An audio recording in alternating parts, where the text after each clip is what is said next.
Roll call to confirm that all members and persons anticipated on this agenda are present and can hear me. Members, I will call your name in the order you appear on my screen. Please answer in some form of affirmative that you can hear me. Paula Bertram.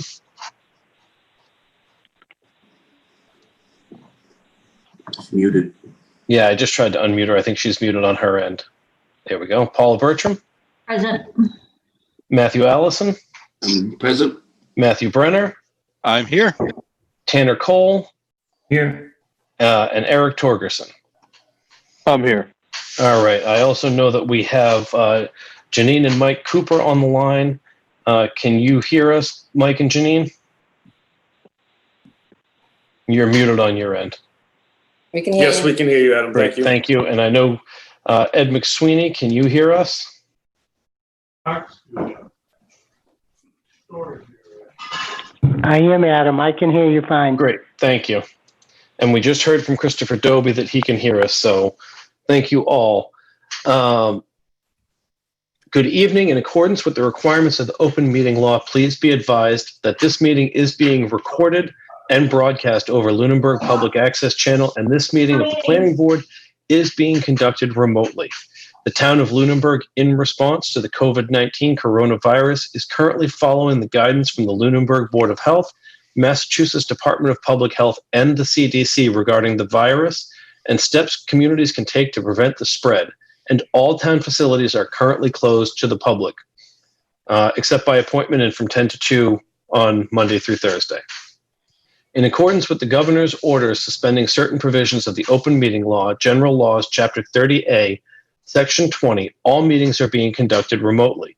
The order, which you can find posted on the town's website on the COVID-19 Information Center page, accessed through the town manager's webpage, allows public bodies to meet entirely remotely so long as reasonable public access is afforded to the public so that the public can follow along with the deliberations of the meeting. Ensuring public access does not ensure participation unless such participation is required by law. This meeting will feature public comment. For this meeting of the planning board is convening by Zoom video conference as posted on the town's website identifying how the public may join. Using a smartphone, tablet, or computer, please go to zoom.us and enter the meeting ID number or call 888-475-4499 and enter meeting ID number 864-5184-2628. Again, 864-5184-2628. Please note this meeting is being recorded and that some attendees are participating by video conference. Accordingly, please be aware that other folks may be able to see you and that to take care not to screen share your computer. Anything you broadcast may be captured by the recording. I'll turn it over to you now, Mr. Chair. Excellent. Thank you. Thank you for that introduction, Mr. Burney. We are all called to order. Our first item is public comment. Is there any public comment from the public or the board? I have one, and it's more of a question to Adam. I recently watched a school committee meeting, and their public comment requested comment on anything to do with their agenda. And I remember specifically that we've asked for anything not to do with our agenda, and I think that's a holdover from public hearings. I think it tends to be. Generally, the board, in my time here, has been very open to public comment and discussion during agenda items. I can only remember maybe a handful of times where they've said, we're going to discuss something and we're not going to allow the public to participate in some way. And generally, there was a specific reason for it. And I think for that reason, the board has tried to consolidate public comment into something that doesn't have to do with an item on the agenda so as to allow for comments pertinent to agenda items to be in the conversation of that agenda item. For public hearings, you can't take the testimony outside of the public hearing. So I think where maybe half of what you do or more is public hearings, it's a good policy to keep it that way just to avoid confusion. But ultimately, I guess it would be up to the board how they wanted to handle that. other than public hearings. Okay, well, I appreciate that. So I think that I can just ask for general public comment, except when we have a public hearing. And I guess if anybody feels strongly about it, we certainly could put that as an agenda item for our next meeting, since it wasn't on this agenda to discuss and deliberate. But that's really all I have to say about that. Does anybody feel strongly about it, that we want to have it as an item? I think the way we do it is fine. I would like to allow general public comment and then specific comments relative to public hearings.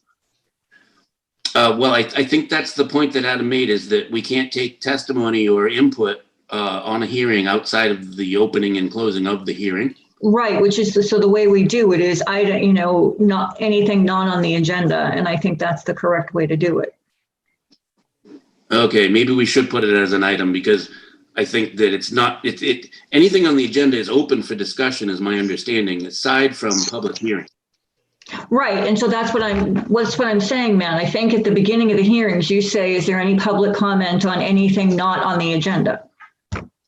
Right, which I'm not sure is accurate per what Adam just said, is that if there's, well, okay, yeah, and then take public comment during different agenda items. Exactly. Correct. And that's the way the board has done it, which is why I think no one's ever raised the issue. Right. And I'd like to continue to do it that way. So that way, if somebody makes public comment that we say, okay, this should be an agenda item, or we'll discuss it as a future meeting, I'd like to keep that avenue to people to come to the planning board in an open session and an open forum. And I think that's the way we do it now. I agree. Now that we've deliberated, I don't want to take any votes on anything about that. We will just continue to do it as we've done it, I think. Sounds good. Sorry. Mr. Chair, if I may, I think the distinction between the two is we welcome the public comment for any item as we discuss it. The only difference is for a public hearing, we need to take that commentary and do it during the hearing. So I don't know how we make that distinction clear to the general public and say, any public comment other than comments regarding this hearing. I guess you could say it that way. But at any rate, so. Sure, very good clarification. I like that. I appreciate the input. Adam, what do you think? Do you think we need to have that as an item on our next agenda, or can we just continue to do it? I think the way that you do it now makes it cleaner. I don't think I've ever seen you turn someone away when they raise their hand to make a comment, even after hours of discussion, in public hearing or not. So I think that you can, if you want to discuss it, we can set it as an agenda item. I think keeping it the way that it is makes it easier for consistency purposes, meeting to meeting. Okay. Would all the members concur with that last statement that Adam made? Yes. Okay. Then we don't need to have it as an item. Thank you very much for all the input. Is there any further public comment from the public or the board? Any hands, Adam? No, there are no hands. Okay. Seeing nothing, we'll move into our A&R plans. We have 3 tonight. The first one is 27, The Clearing. If the applicant is on, and I believe they are. They are. Let me get them unmuted. Oops. Sorry, Mike, I just muted you again. We're all set. All right.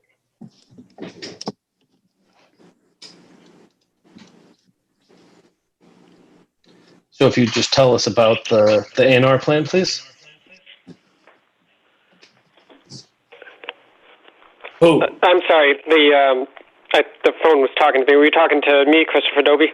Either you or Mike, whoever is going to do the talking this evening. All right, I'll take care of that, Adam. It's Michael Cooper. What is it that you'd like to know, sir?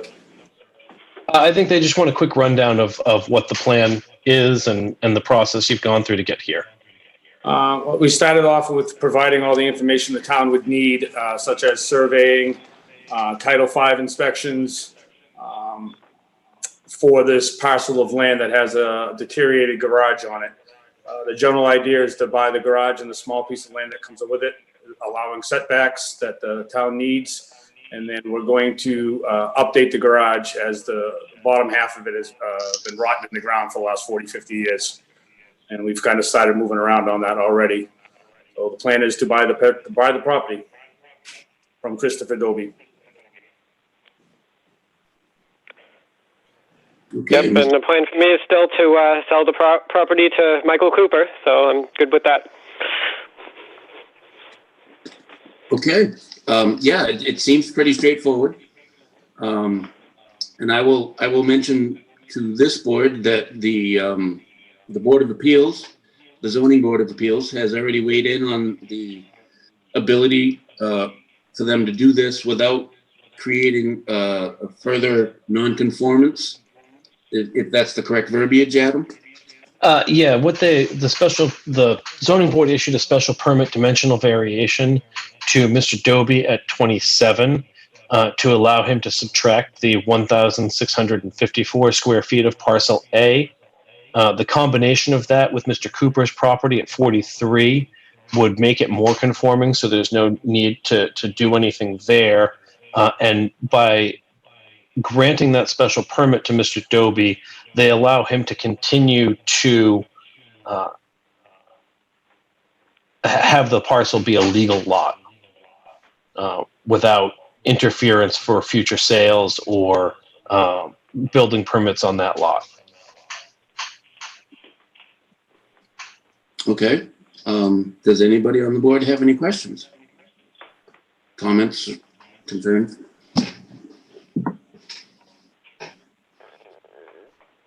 All right, seeing none, I would, I guess I would accept the motion. I would make a motion to endorse the A&R plan for 27 The Clearing. Second? Excellent, Mr. Cole seconds. Any further discussion? All right, we'll go right into it. We'll have to do this roll call. All in favor? Mr. Cole? Aye. Mrs. Bertram? Aye. Mr. Brenner? Aye. Mr. Torgerson? Aye. And an aye for myself. Thank you, folks. Best of luck. Thank you. Thank you, sir. Thank you. So the A&R Thank you. plan, can you give them the info on that, when they can get that, Adam? Well, you can get it when I get at least 3 members into the office to sign it. So I would say it'll probably be a week or 2. We have the plan. It's just a matter of us scheduling an appointment for them to come in and do that. I have Mr. Cooper's information, and I can contact him directly when I have that. All right, fantastic. And my lawyer will be helping us fill out the deed portion of it. Excellent. I don't know or not, but make sure it gets done correctly. Sounds like a plan. Super. All right, So, Thank you all. so the applicants have no more questions? It Okay. does not appear so. Very good. We'll move right into the next one. 520, it's an A&R plan for 524 Northfield Road. Hi, my name is Ed McSweeney, and I represent Bray Ave 9 LLC. We're going to be purchasing an A&R lot from Mr. and Mrs. Brightman at 524 Northfield Road. It's a lot A of 4,000 square feet. Zoc surveyors have made sure that we've meet all the requirements for the setback in the area, etc. And I'd be happy to take any questions. Okay, so just to be very clear for the board and for the audience, this A&R is only taken off that 40,000 square foot piece from the Brightman's existing parcel. Correct, which is today it's one parcel of land that's roughly 6.5 acres. So it's in the zone. A area. So we will take 40,000, and that will leave the Brightmans with 5.65 acres and roughly 241 feet of frontage around their existing home after the 40,000 is removed. Okay, I'll open it up to the board.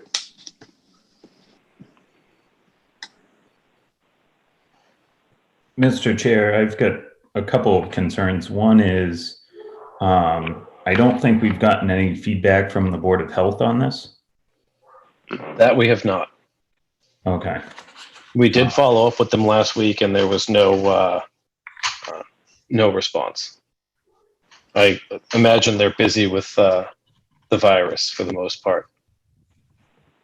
Well, and I think someone over there was on vacation last week, but I'm not. Yeah, Jim Griffey was gone for the week. I Okay. think he's back today.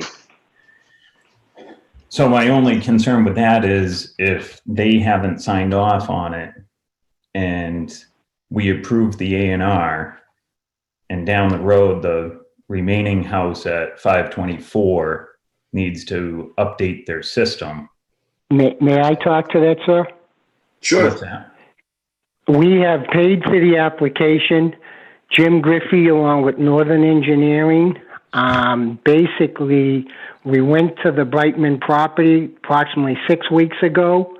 We conducted perk tests, which have passed. Jim Griffey has seen it.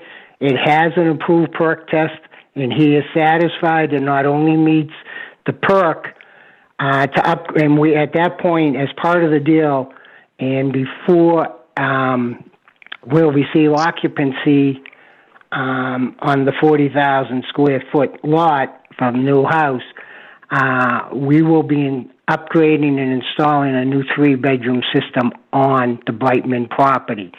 Jim Griffey also made sure that the existing well was in compliant with being the proper distance away from where we plan on putting the well on this lot. We have had Jim Griffey, and it has on the 40,000 lot now. We have conducted perk tests. They have been approved. They have been filed. The application fees have all been paid for. So we have we have a perk that's approved for the 40,000 square foot lot, signed off by the Board of Health. And we also have a perk that in an area that when we put in the new system for the 524 existing house. So Board of Health has been to the site several times. Okay. Well, you seem to have a lot of feedback. I wish we had the same feedback. Uh-huh. Don't disagree with Mr. Cole.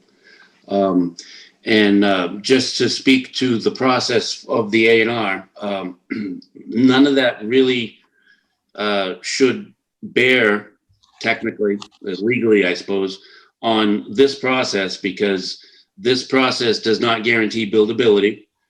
Supposedly, we're only looking at frontage and area. Mm-hmm. Although we have historically always tried to gain the input from the Board of Health, specifically conservation if it's in a wetland resource area, yada, yada, yada. So, and we do have a conversation later in this meeting about our A&R process, which I would encourage Mr. McSweeney or anybody else to involve themselves with. Go ahead. Mr. Chair, I will just say, and I can't recall off the top of my head, but I worked for the Board of Health now many years ago. And I know there's a conflict between the laws governing the Board of Health and the laws governing A&Rs, because at one point in time, there was a question from the board as to the legality of dividing a lot and cutting off a septic system or making the lot not have potable water or sewage, because that is required in order to have a building permit. So there was a question between the two different laws.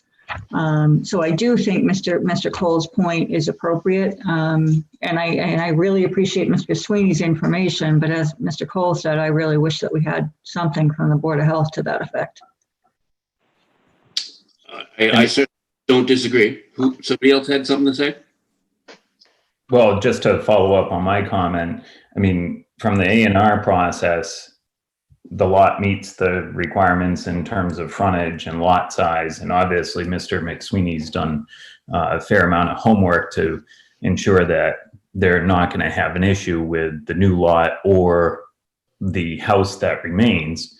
But in a situation where people hadn't done that homework, it's theoretically possible that they subdivide off this buildable lot.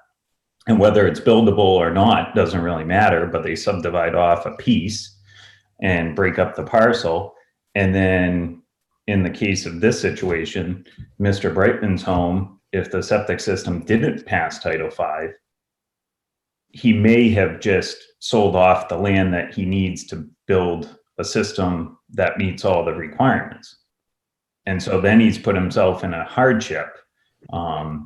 I don't feel like that's the case in this particular situation. Clearly, the applicant's done his homework, so to speak, and has engaged the Board of Health to try to mitigate any issues and be proactive. And I respect that.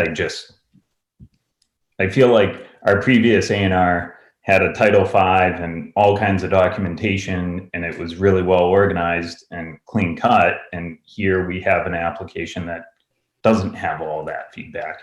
And I just wish it was a little more consistent with the process. So. And I can speak to that a little bit. I will say that with Mr. Doby and Mr. Cooper, I've been working with them it's August, for almost 8 months on what order they need to do things. The fact that they have a series of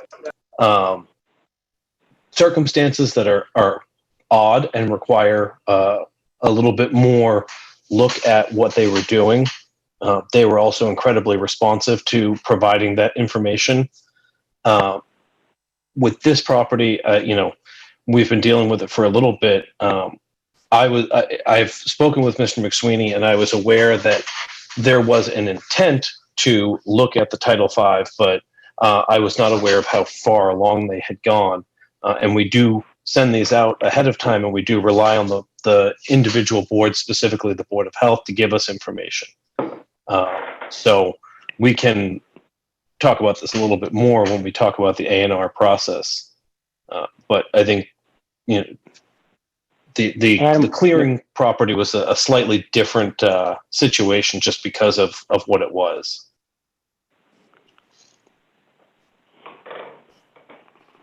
Right. So anybody else got something further? I will take into consideration that we haven't gotten feedback directly from the Board of Health. But again, I'll reiterate that it's not necessarily a requirement of our current process. And also hearing all this other discussion about the other circumstances, I suppose we can take the applicant at his word, which we have no reason not to.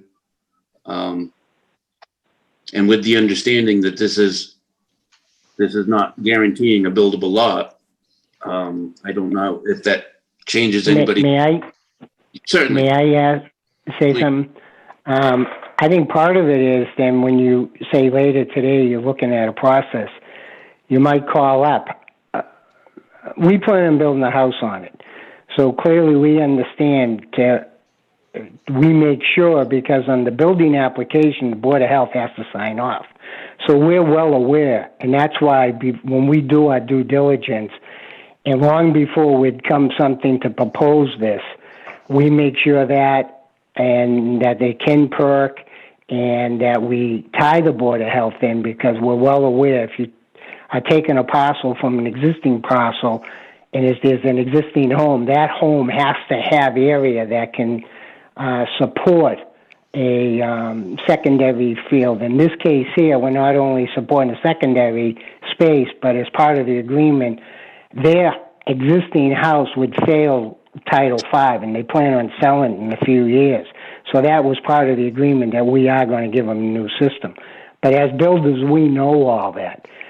I also think, though, as this is publicized, we have to pull at the Board of Health, we have to file applications for septic tests and so forth. So within your own departments, especially with the virus, normally if us as a builder can walk through the building, we go from department to department, that helps with the communication. But I almost think now you folks inside the departments should more or less share some of this information, because we filed those permits to do the to do the perk test months ago. So it is public record, and it is in the Board of Health files. I certainly do not disagree with you. I could not agree with you more. And in fact, I think that is the reason for our later discussion on our process. Again, I would welcome you to join in. I think you might be fairly interested and pleased with some of the comments and suggestions that come up in that discussion. This is the planning board, which is within the building use, I suppose, because Mr. Burney is the director of land use, which includes planning board, conservation, board of health, someone else, anybody else? Just those three, a building. It does not include Board of Health. It does not. It does not. Okay. Well, and another good reason that we need to update our A&R process, because there are many things involved with the A&R process given to planning board that is regardless of any other group in town. And regardless that we have a land use director, and now that we have the information that the Board of Health is not included under the purview of the land use director, even more reason to have that discussion. I'm just trying to make it an easier process for the planning board. I might be adding a few new steps, but I want to be fully disclosing all the potential pitfalls for the people that are applying to this process.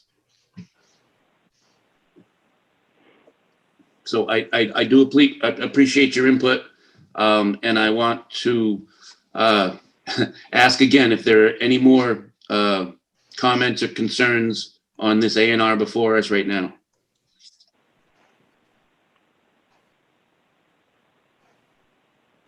I don't see any hands raised. Okay. Now, so I guess then, if nobody has anything else to say, then I'd be looking for a motion at a minimum for discussion. I would make a motion to approve the A&R plan for 524 Northfield Road. Second? Was that Mr. Cole who seconded? Yes. For Marjorie's benefit, thank you. Is there any further discussion? Okay, then I guess I will roll call vote. All in favor, Mr. Cole, Aye. Mrs. Bertram, Aye. Mr. Brenner, Aye. Mr. Torgerson, Aye. and an aye for myself. Excellent, thank you very much. And I'm sure you're aware of how to get the documents from planning? I am. Excellent.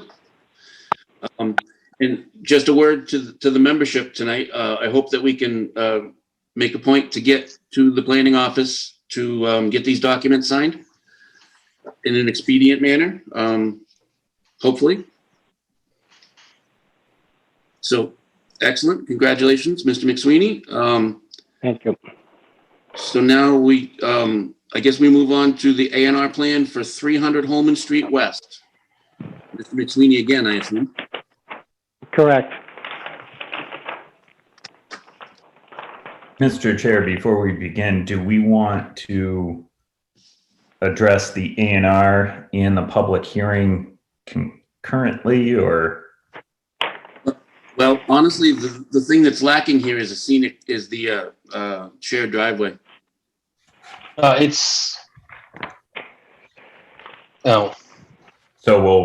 we're going to do the A&R first. Well, typically I'm sorry if I'm misspeaking, but I think that we've previously done the A&R concurrently with the shared driveway? Yeah, you can do them concurrently. But it's not on our agenda.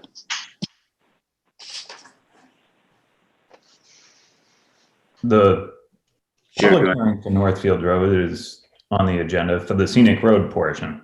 For the scenic road, but the shared driveway, I believe, is Oh, something. that was my oversight. I apologize. I think you can have the discussion because it's in the context of the scenic road and the A&R, and we'll put it on the agenda on the 14th for the vote. Okay, how does the membership feel about that?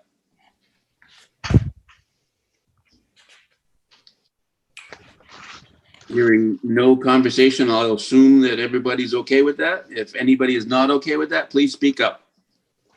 Well, in that situation, does it make more sense to just do the A&R first? Because then we're going to have the scenic road and a common driveway to do. Seems like we're trying to do a lot of discussion concurrently, and the common driveway and the scenic road is public hearing. The A&R is not. Well, the common driveway isn't a public hearing, it's a determination. Okay. So the scenic road is the only hearing you have. And the common driveway will affect your public, your scenic road hearing. So you're right, those two make sense to link together, where the A&R is just the division of property. And again, I apologize for it not being on the agenda. I saw the public hearing and I just inferred that the two were in there in the quick look. But you can have that discussion because it's part of how you're going to determine what the scenic road approval is, and then you can formalize the approval at your next meeting. Okay. So we'll do the A&R first then. Am I So we'll hear. understanding that? Right. Yeah, so I guess that adds to my confusion. We've already asked him to withdraw and re-advertise for the scenic road 2 meetings ago. Correct. Are we now saying that we'll hear it tonight and then make a decision next meeting? Well, you can make a decision on the scenic road hearing this evening. And the conversation about the common driveway is part of that because it will determine how you vote on the scenic road hearing, and then you can formalize your vote on the common driveway at the next meeting with it posted on the agenda. Okay. I guess that's okay. I'm not seeing any, like the plan that you just had on the screen showed a common driveway. And Correct. right now, maybe must be in the scenic road hearing? Correct. Okay. So there were 2 plans submitted. There was the A&R, which is clean for the purposes of signature and recording. And then there's the scenic road plan, which shows the driveway that Mr. McSweeney would like, and then a secondary option if that is not to the pleasure of the board. Okay, I see that. Thank you. So basically, it was just an oversight on the agenda. Yes, I was out of town and looking at the agenda on a phone. I thought that I saw everything that we needed and I missed it. That's all right. I'm more upset that you've missed the farmer's market 2 weeks in a row. Blame my children.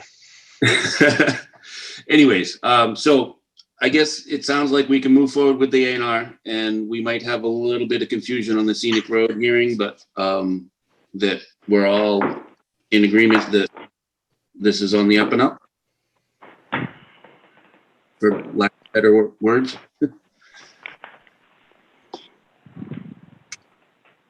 Okay, so we are in discussion about the A&R before us for 300 Holman Street West.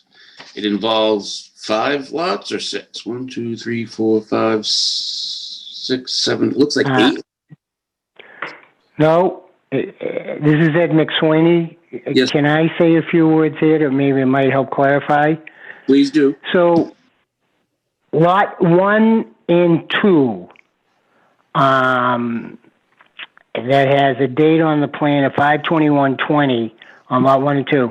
The board has already approved those A&R lots. Okay. What we're showing and what we're asking for approval tonight is lot 3 containing 80,000 square feet, that frontage runs up Holman Street. Lot 4 that contains 80,210 square feet with its frontage again on Holman Street. And then Lot 5, which has its frontage on Northfield of 54 feet. Therefore, you have to double the area requirement, and that's why it has 1,604 square feet for Lot 5. To get to that number of square footage, we have a deal that will basically take on what is called Outlot B, which is on the Brightman property, and that contains an area of 34,791 square feet. In exchange for that, and assuming the board does approve Lot 5, the same exact square footage that is owned by the folks that own 300 Holman Street is going to be then given back to the Brightmans, the same square footage of 34,791 square feet. So it's an even exchange of the exact amount of land. Therefore, what the board is looking at, what we're requesting the board to give approval tonight is for Lot 3, 4, and 5. Furthermore, going back to our previous discussion that was brought up by the board members saying, hey, approval not required as an A&R doesn't guarantee a building lot. Just to let you know, we have engaged several months ago, both our engineering folks went with Jim Griffey, and we have completed successfully perk test for both Lot 3, 4, and 5. So, again, as part of our due diligence, we know exactly where the houses and where the leach field and septic systems are going on those lots. And they meet all, from what we see, all requirements. And from the Board of Health, they have approved the 3 perk tests on those lots. Okay. And according to ZOC, we meet the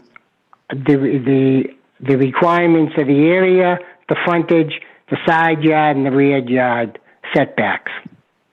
So we're not looking for any type of variance. Okay. Well, that's very important because typically variances are not granted by the ZBA, by the way, for new construction. Correct. Right.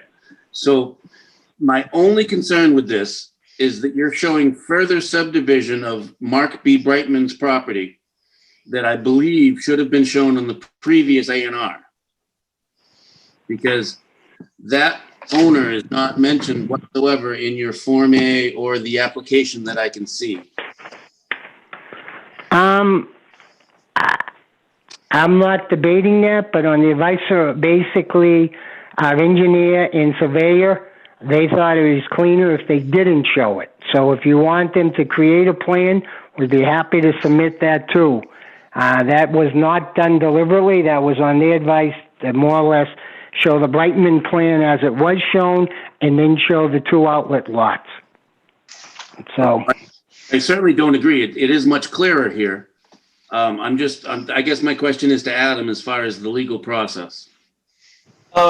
Where we have signed paperwork from Mr. Brightman allowing Mr. McSweeney to represent his parcel, I think I originally anticipated this all to be one A&R that showed all the division as one. And I guess I sort of understand why they did it the other way. I don't think that there is a issue with that based on the paperwork that we currently have. Okay. If you would like, we can try and get signatures for it and go forward. But I think we have everything that we would need. Okay. Adam, if you would want to basically, if the board wants to vote, since it is going to be a period of time before the signatures can be done, Attorney Tom Gustafson is basically just about completed the agreement document. I'd be happy to get you a copy of that, and then you'll see everything is called out in that legally. So the attorneys have looked at this, and like I said, the surveyors and so forth.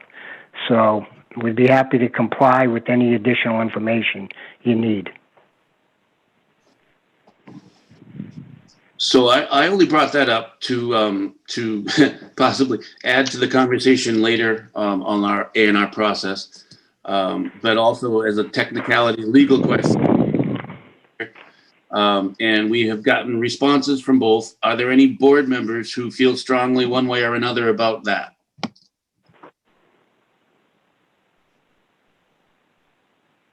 Well, in my opinion, the A&R should have been done as you suggested, Mr. Chair, where the division of Mark Brightman's property was all on one plan, and then Darren Massey's property was shown separately, just for a chain of custody and to make it clean from a legal standpoint. But I mean, I don't really have an issue with it, seeing as how we have permission from both owners.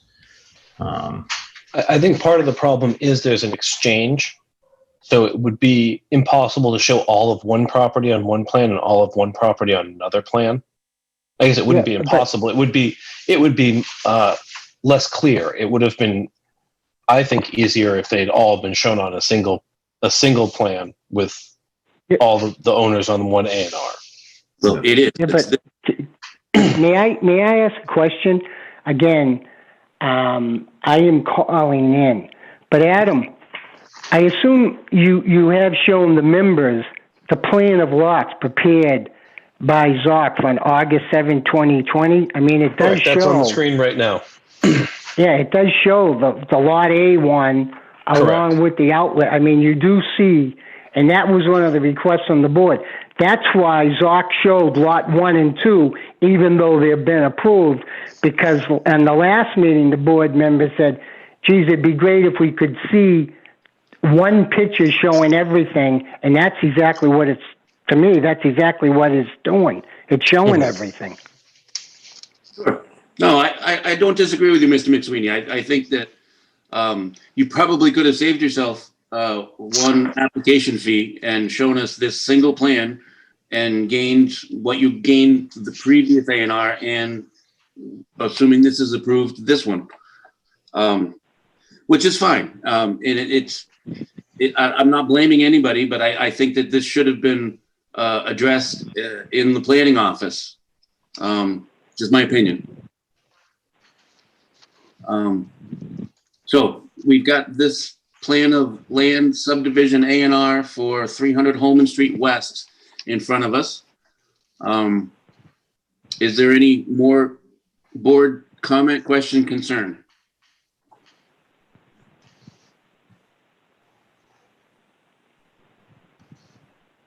Okay. I guess then we're ready for a motion. I would make a motion to approve the A&R for 300 Holman Street West. Second, And who was that that seconded? Mr. Cole. Okay, very good. Is there any further discussion? Okay, roll call. All in favor? Mr. Cole, Aye. Mrs. Bertram, Aye. Mr. Brenner, Aye. Mr. Torgerson, Aye. and an aye for myself.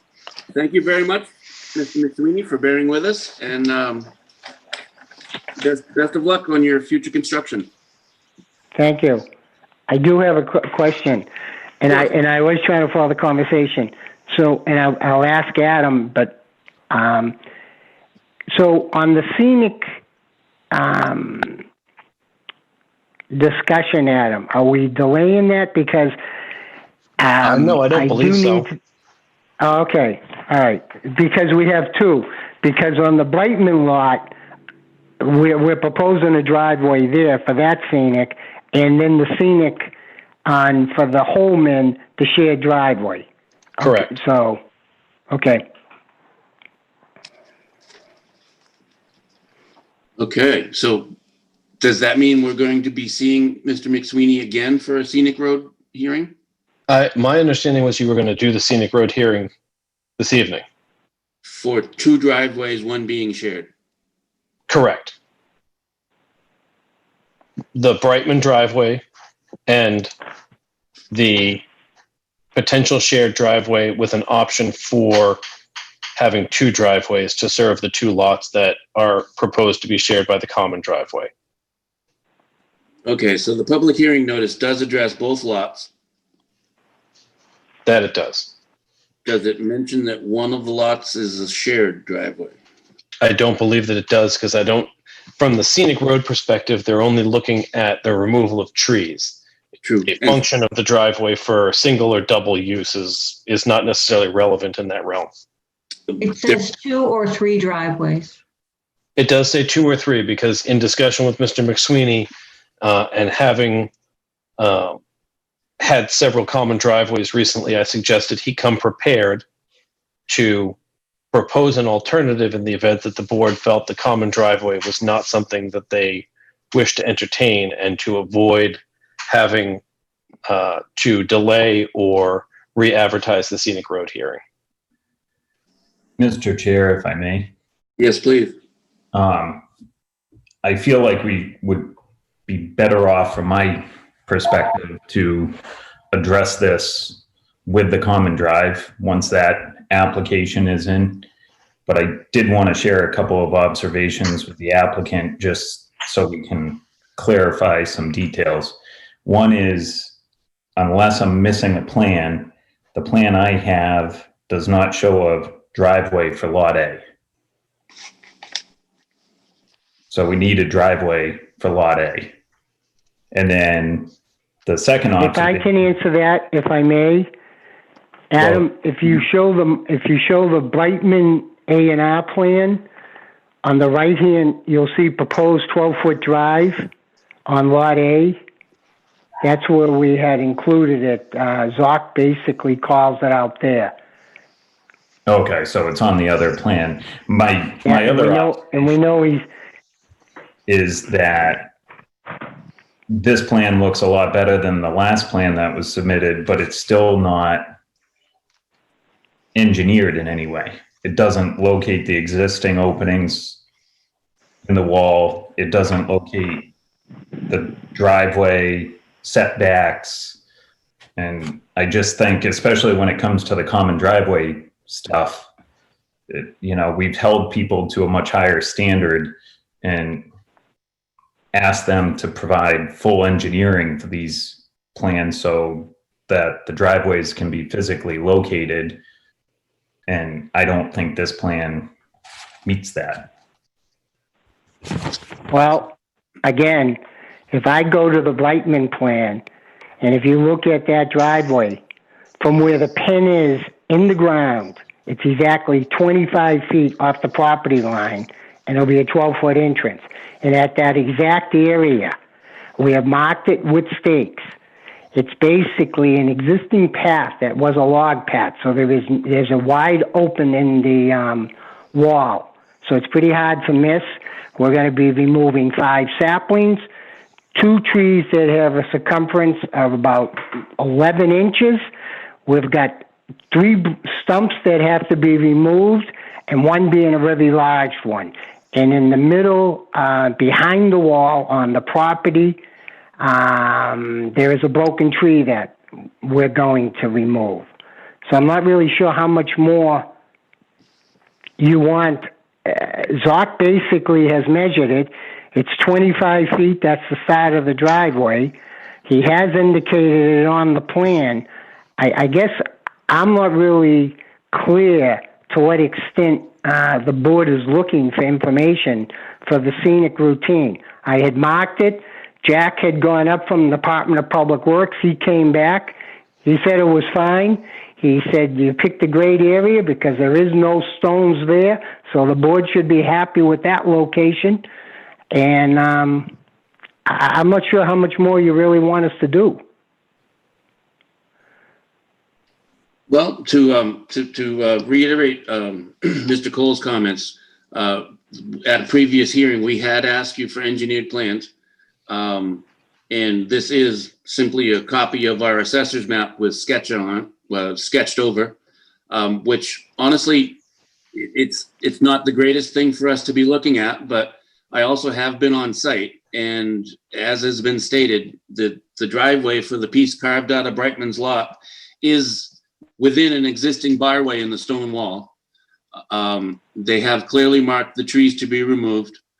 The shared driveway for lot 2 and 5, I believe, is also clearly marked by, I would assume, by the surveyor. Unfortunately, the only thing that's missing in my mind is the potential third driveway at location for lot 1 if the shared driveway is not approved. No, on that, again, Zach is basically measured from where the pin is in the ground, off the 54-foot mark that is shown on the plan. So lot 5 has a frontage of 54 feet, and there's a pin to the left of it that divides the 300 Holman property with the Brightman property. From that pin going right, where there's a second driveway, if you don't want the shared driveway, we've got blue tape, and it's exactly 164 feet. So the engineer, the surveyor and I were there, we marked it, so that's that's where we'll put lot 1 driveway if you decide not to give us the shared driveway. Again, we know exactly where it's going, and we've measured it. Fair enough. And there is blue tape on the trees there. If you take a tape from that, and you can't miss the mark. It's got a pink flag. There's a stake in the ground. Go to the right. It's 165 feet, and that's where the driveway is, the proposed driveway. Okay. But none of this information is reflected on the plan. That's my point. Like, when you look at the plan for 524 Northfield Road, it shows an opening in the wall to the left of the driveway and the driveway going through the wall. And there's no offset to the corner. So from my point of view, how do you enforce anything going down the road to say, yeah, that's what we approved? We don't have any dimensions other than the fact that the driveway is 12 feet wide and there's 200 feet of frontage. All right. Let me ask this. Maybe this might make it easier. I'm sorry. From a time point of view, the Please approval wait. of the A&Rs. Sir, Mr. McSweeney, please wait. Yep. I'm sorry. Okay. We've gone from one conversation to another, and I failed to announce our public hearing, which I believe we're trying to have right now. There is a ditty that we need to read to be on the up and up, and I apologize for having missed this, but we haven't even opened the public hearing yet. Does that make sense? Okay. I apologize. This is my fault. I should have done this before. So now we are going to actually open the public hearing, and I have to read this announcement. The Lunenburg Planning Board will hold a public hearing on August 24th, 2020, 6:35 p.m. via Zoom video conference to hear and review a request under MGL Chapter 40, Section 15C, Scenic Road Designations, and under MGL Chapter 87, Section 3, Cutting of Public Shade Trees. Application is to remove 6 small trees, 1 large tree leaning towards Northfield Road, and create 2 or 3 new driveway entrances off Northfield Road at 300 Holman Street West, map 021, parcel 0011, and 524 Northfield Road, map 039, parcel 0032. Owners Darren C. Massey, 300 Holman Street, Lunenburg, Mass., and Mark Brightman, 524 Northfield Road, Lunenburg, Mass., respectively. Applicant is Gray Ave 9 LLC, 493 Northfield Road, Lunenburg. Applicant is Bray Ave 9 LLC, 493 Lancaster Street, Leominster, Mass. Materials are available digitally upon request by emailing mbaggio@lunenburgonline.com. In accordance with the governor's orders suspending certain provisions of the open meeting law, GLC 30A, Section 20, all public meetings are being conducted remotely. This meeting will be broadcast live through local access cable on Facebook and the public access Facebook page. So noted. The following information is also provided for members of the public. If you're not here, you're not going to be able to join, so I'm not going to read it. Or from telephone, which also, again, you're not going to be able to join because you're not here to hear this. If the current state of emergency is lifted and in-person meetings are permitted, this meeting will be held on the same date and the same time in the Joseph Bellata Meeting Room, second floor, Town Hall, 17 Main Street, Lunenburg, Mass. 01462. Very good. We are officially open for a public hearing. And I apologize and I thank you for pausing. So please, I'm sorry, carry on. I believe Mr. Mitsumini was trying to say something. Yeah, again, the most important thing to us for tonight was the approval of the A&Rs, and we really appreciate the board approving those. If maybe this is the first time I'd come in front of this board for the scenic approval process for driveways. When I read the application that we filled out, I guess I must have missed where all this details of measurements. Now, we've done measurements, the surveyor and I, and we know exactly where it's going. And you're absolutely right, it isn't there. That's why I have all this, you don't have that. Because we didn't, be honest, we didn't know we were supposed to put it all in. Again, I thought the whole intent with the scenic route was more or less from where the street pavement is, going up to the wall. Try to basically minimize, if you can at all, minimize any of the destruction of the wall. So on the Brightman property, it's real simple. There is no wall. So we thought we picked the most logical and the best place, and it happens to line up perfectly where the driveway will be going to the house. So it worked out great. And then we basically identified the trees we have to remove. That's why we put the stakes. That's why we called it out. On the shared driveway, if you need more measurements, I guess I'm asking then Adam for guidance on your application because I didn't see it. Am I supposed to just show measurements from where the street pavement ends?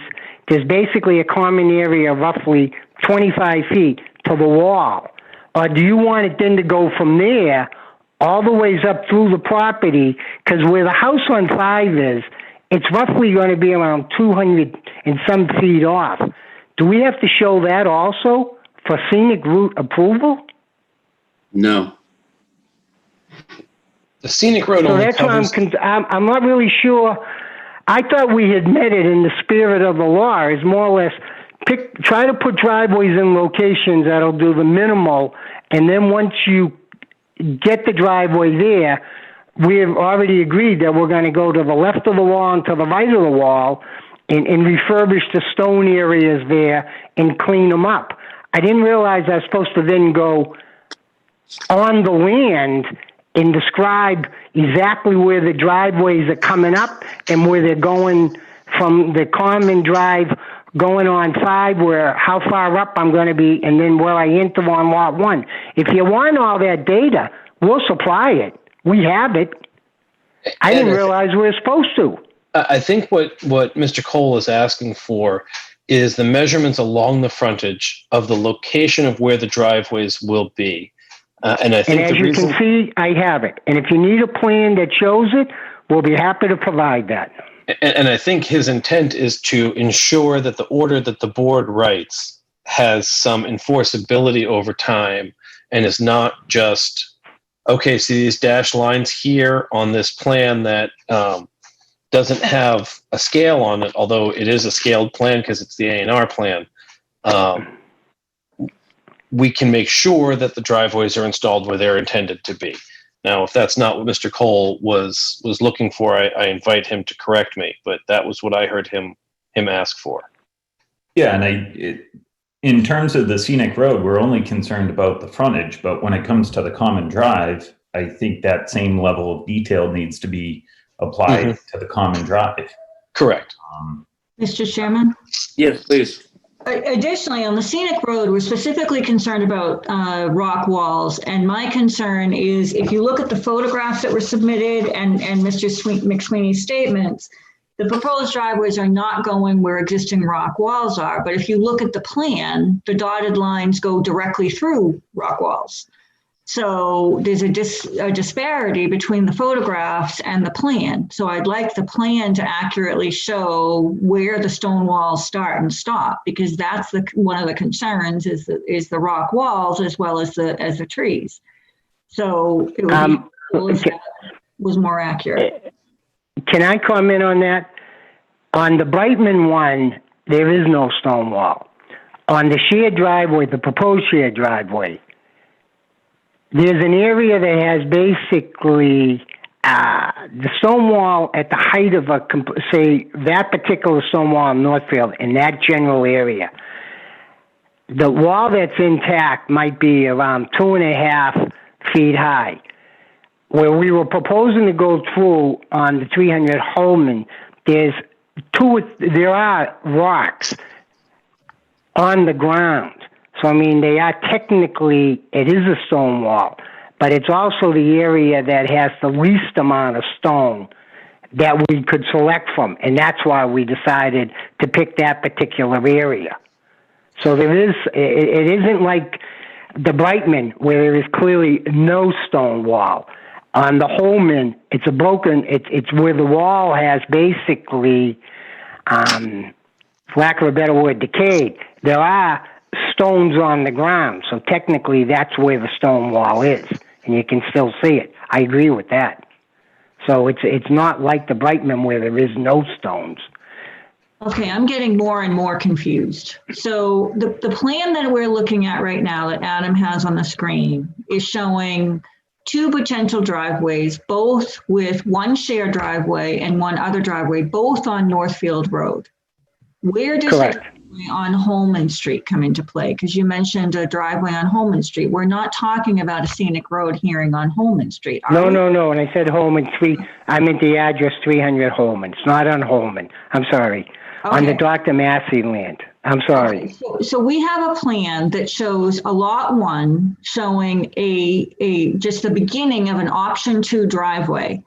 But on that plan, those dashed lines are drawn directly through a stone wall. And then if you look at lot 5, the potential shared driveway, if option 1 is approved, for a shared driveway for lot 5 and lot 1, again, that road, that dashed line goes directly through a stone wall. But if I look at the pictures that are submitted and the information you provided orally, there is no stone wall in those locations. And I can see from the pictures, you've outlined the stakes and the blue tape, but it doesn't mesh with the plan.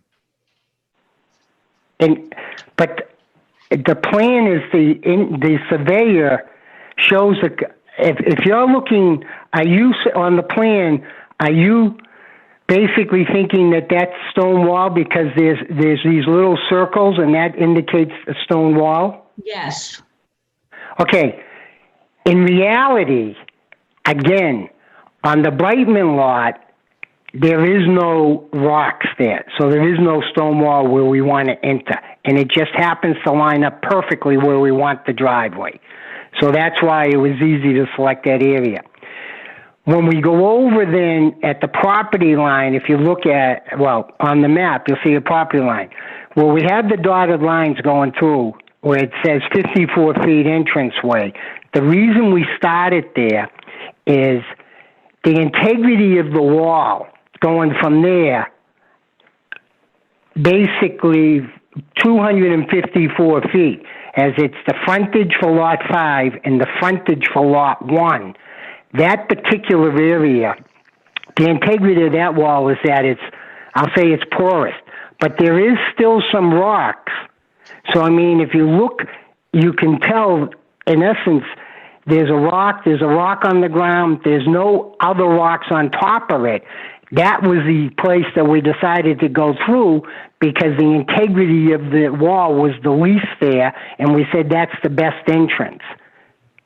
So there is a couple of rocks.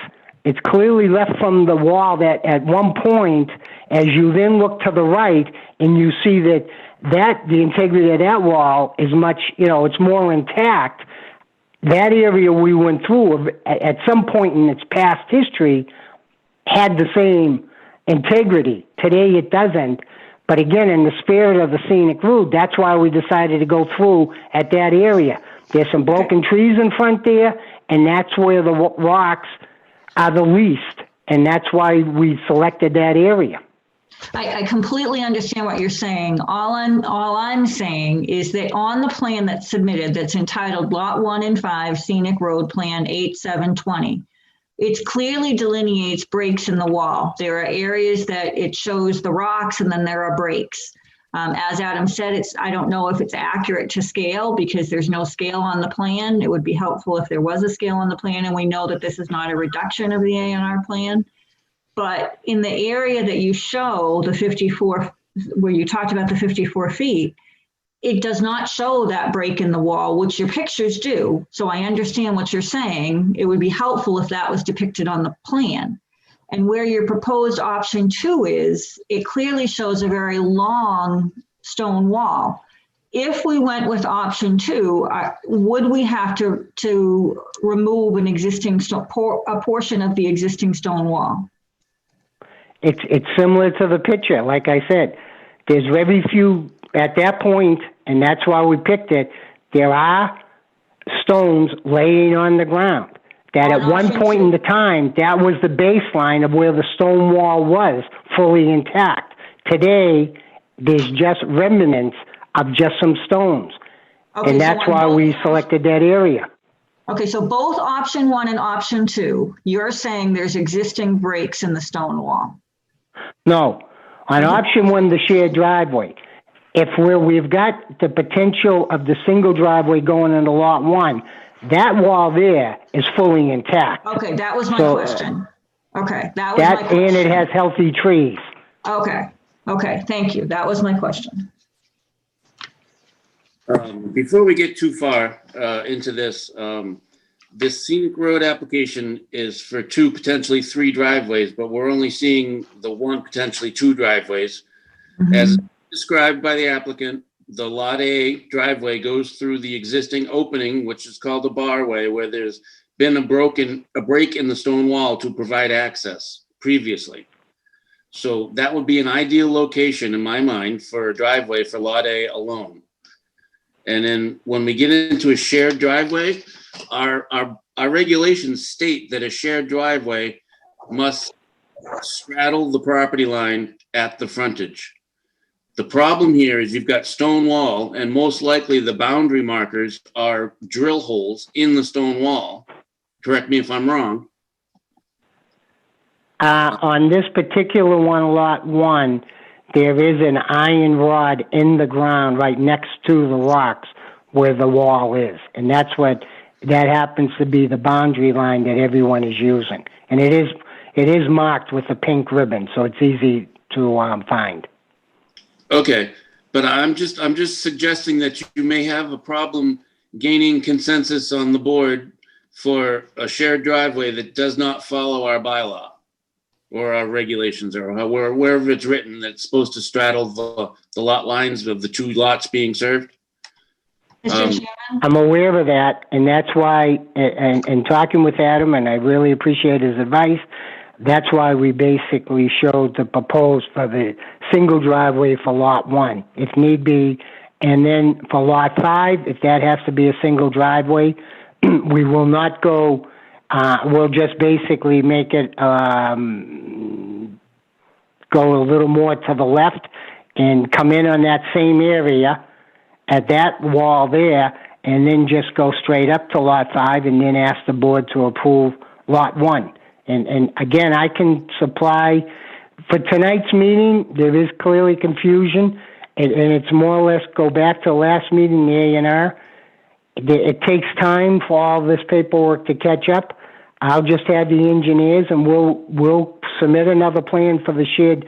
If you can approve the Brightman Scenic Road one tonight, that'd be great, and we'll prepare a better document that has all of the measurements and make it easier for you to understand. And we'll be happy to do that for the next meeting. I still don't understand what the Brightman Scenic Road one is. I'm going to interrupt here, and I'll Okay. flip it around to Paula. But the lot A is the Brightman property. Okay. That is the least likely to gain acceptance in a scenic road hearing tonight because there's nothing shown on this plan. Right. Right. So, and I would suggest that all three were applied for together, so it would be a singular decision that covers all of the driveways that become approved.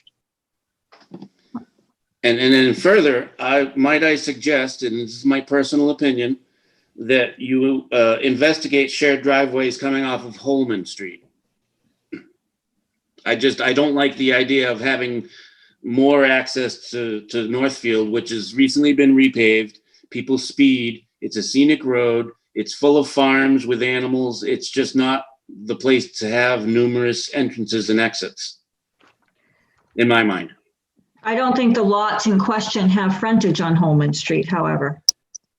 Their frontage is on Northfield. Okay. Correct. So I want to comment on the shared driveway.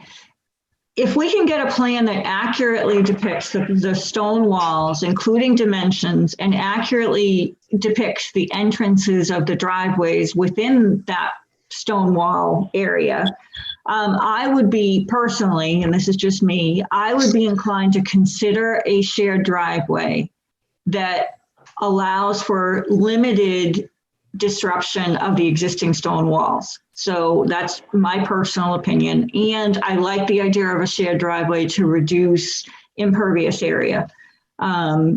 So I am not against it, but without more information and a clearer plan of exactly where the stone walls are in relationship to these driveways and the dimensions associated with them, I'm not willing to have a vote on it tonight. I'm not willing to vote on it tonight.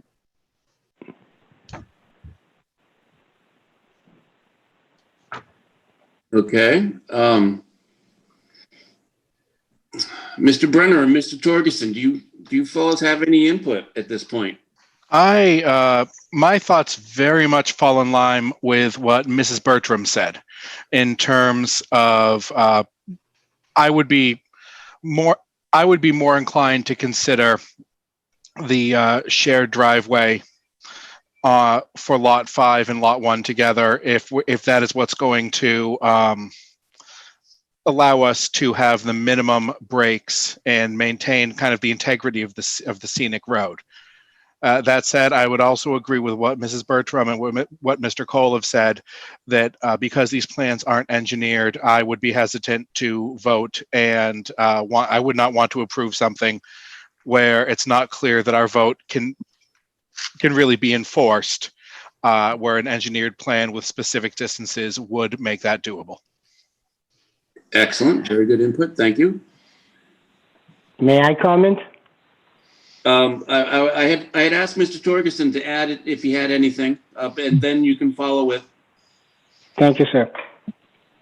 So what I would suggest is I would really like to see, like they said, specific plans with the distance. And I do like the idea of the shared driveway. I think that could go over really well and with the minimal impact on the wall. So if you could please do that, submit that'd be great. Okay, Mr. McSweeney. I can easily do that. And now, just to make it easier though, if it's okay, I'm going to come back with one plan that shows the Brightman driveway and the shared driveway with all the measurements. I'm also going to be articulate of showing the amount of stones. For example, you will see a gap when we show the plan that it has no stones on the Brightman, i.e. because there isn't any. And then on the Massey one, there's a couple of stones, but we'll articulate how few there are. And we will have, and that's not a problem, giving you measurements, so you'll see from where the boundary lines are, how far to the left we are on the Brightman one, and to the right where the shared driveway goes in. And on the property lines, we will articulate how the driveway comes up where the driveway then would go into Lot 1 and then continue up to Lot 5. We have all those measurements. We'll be happy to put them on a plan and submit it for the next meeting. Excellent. So just to try to wrap it all up in a little bit of clarity for myself and hopefully for everyone else, the recommendation, I believe, was by two previous members, and I agree with it. And my understanding of it was to access Lot A, shown as referred to as the Brightman property, with Lot 5 having a common driveway through the opening in the stone wall existing, which also, by the way, is also not inconsistent.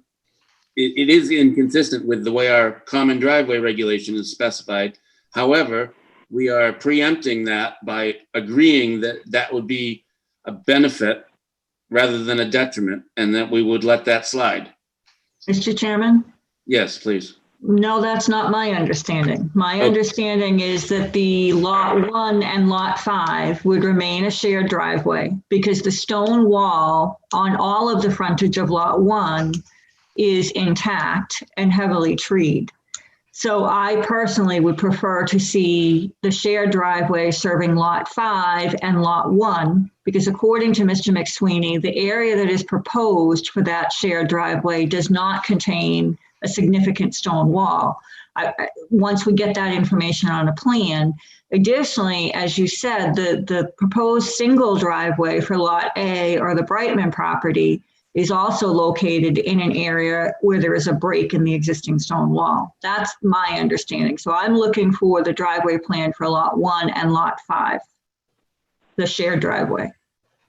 Correct. Mr. Brenner, is that your? That was my understanding as well.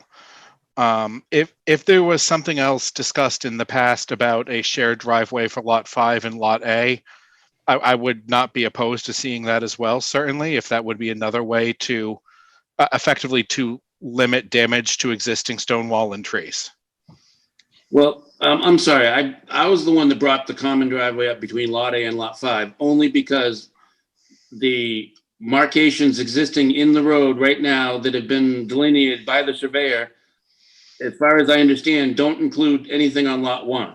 Is that correct, Mr. McSweeney?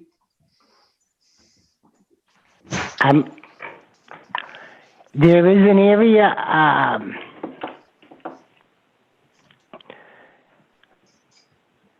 could you repeat the question just so I make sure I understand it? Sure, no problem. So given the markations that are existing right now currently on Northfield Road, you've delineated the existing barway on Lot A, which is previously Brightman property, currently. Correct. And you've also markated the entry through the stone wall for what's shown here as the shared driveway between Lot 1 and Lot 5 at an existingly depleted stone wall. Correct. But I don't believe that you've markated in the field the option 2 driveway location.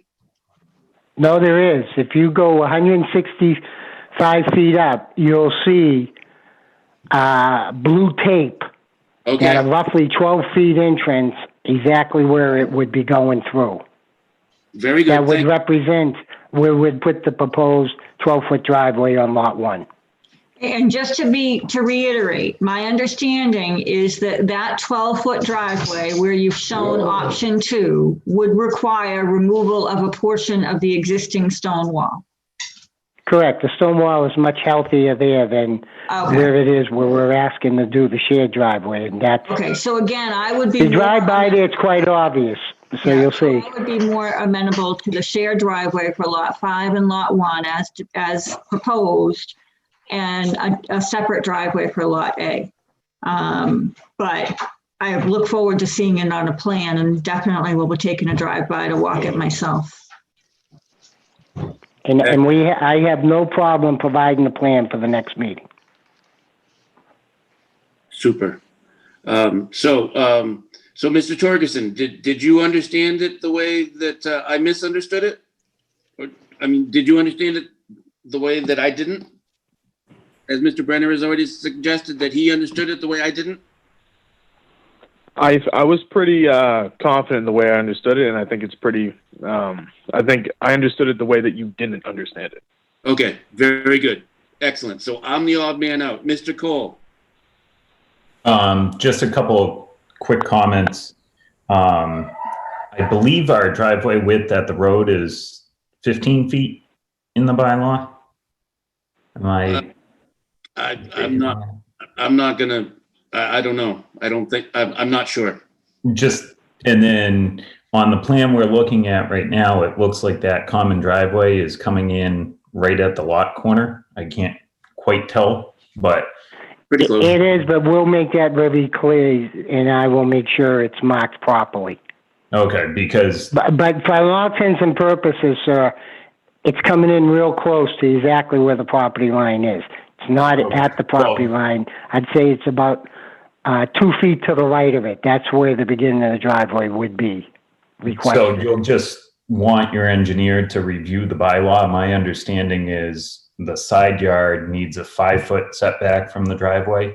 That's And the correct. driveway is to be 15 feet wide at the edge of the road. There's nothing that says you can't go narrower once you enter your lot, but at the edge of the right of way, it's to be 15 feet wide.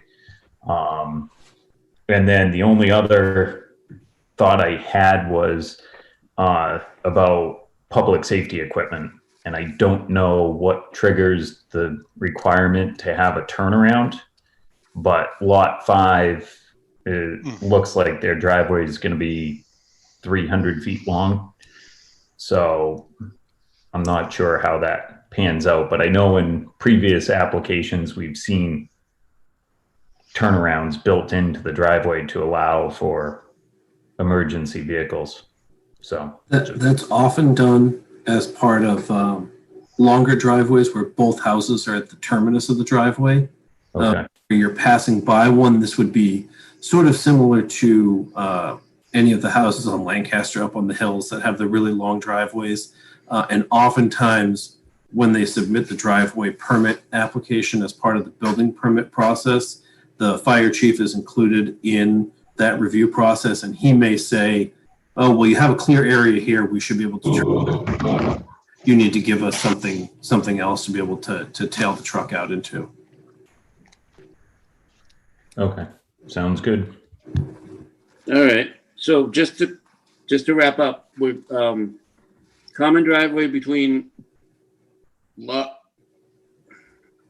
5 and lot 1, single driveway access through lot A, and those 3 lots are going to be involved in, I assume, the continuation of the scenic road hearing, as well as lot 1 and lot 5 will be involved in a common driveway application.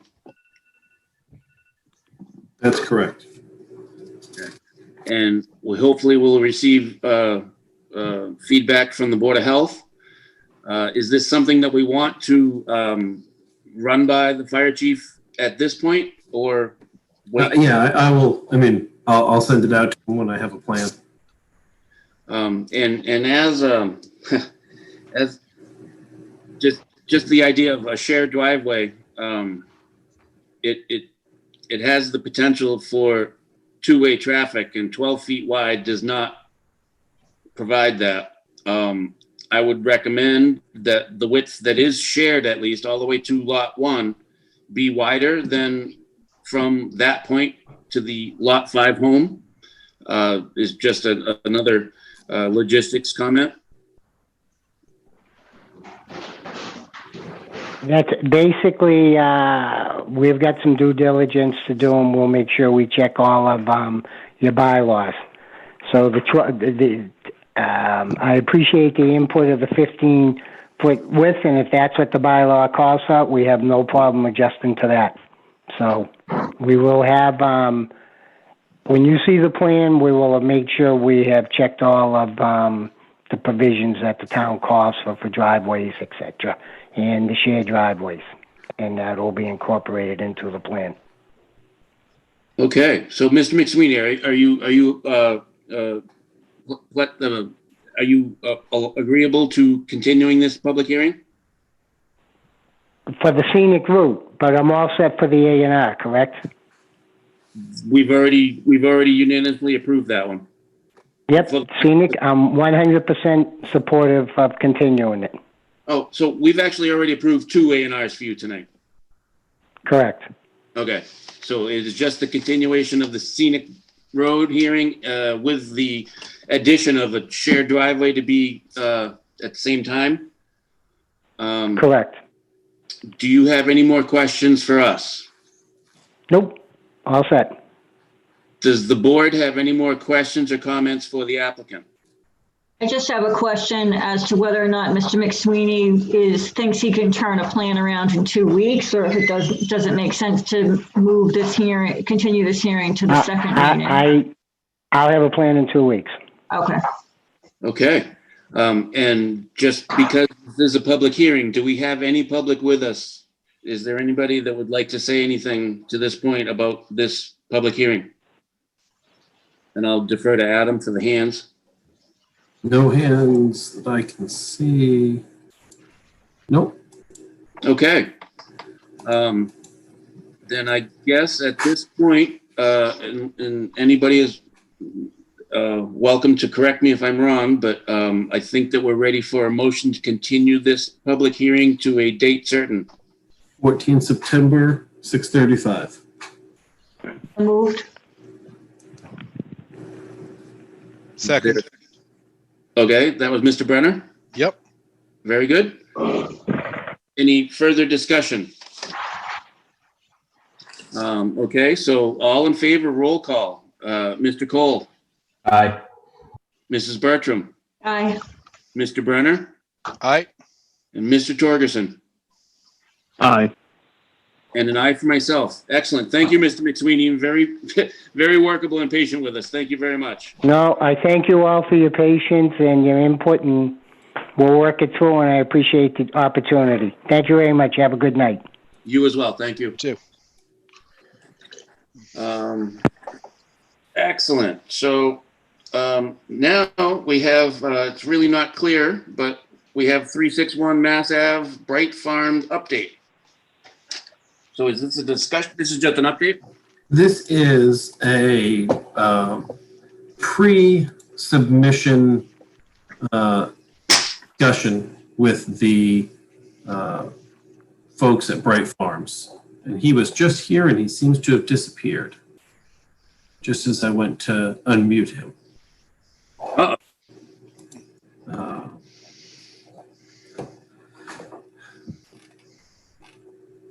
So give me 1 minute to pull up the item. I thought I had it up and I didn't.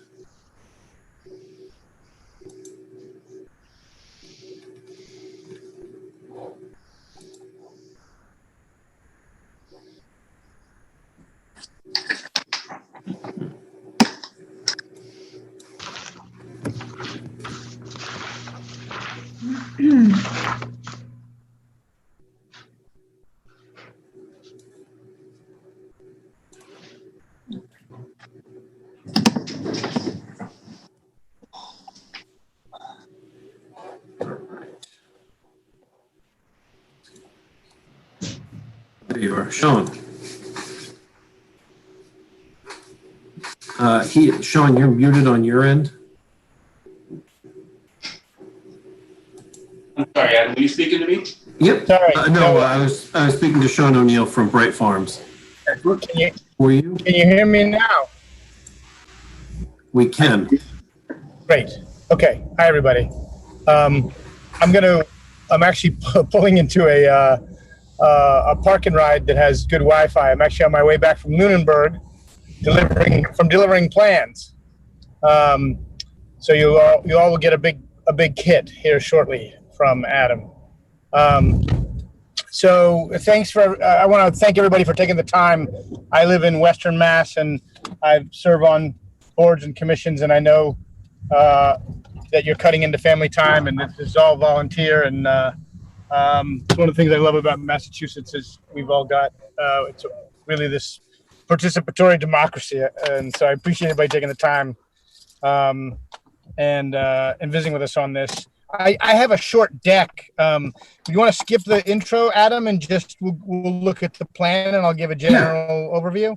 That sounds good. So let me just make a couple of quick points about who Bright Farms is before we look at this deck, because I think that's important context. So I have a little intro deck I can send around for people who want some background on Bright Farms. But basically, we are we grow salad greens, and we are the country's probably the largest grower of indoor salad greens, basil, arugula, lots of different types of lettuce. And we have been looking at and planning around the site behind Walmart in Hannaford. It has a lot of attributes that are beneficial. We use a lot less water, a lot less land, and a lot less fuel than the California greens that is most of what you see in the grocery stores. This site would allow us to actually do a number of different things that are further environmentally beneficial. We would have backhauls of our produce from Hannaford and Walmart, so the same trucks that drop off their stuff would haul ours away back to their distribution centers. So that's super efficient. We're looking at possibly a shared heating and cooling project with Walmart and Hannaford. So would be pretty interesting to have a greenhouse who's sharing its heating and cooling with the places that sell its greens. Those are some interesting things we're exploring right now. They're just in the early stages. We anticipate having about 60 employees, all of them on very competitive wages, averaging north of $40,000, and that's not including 401k and healthcare that every employee gets at Bright Farms. In terms of where we're at, zoning analysis is easy because you're a right to farm community. We've done test pits and preliminary geotech. We've done our test fit. We've identified that we have utility capacity. We've done a preliminary MEPA filing. We've done preliminary design, and we've developed a wetlands plan, which is about to be submitted. Still to come are a test well, some borings.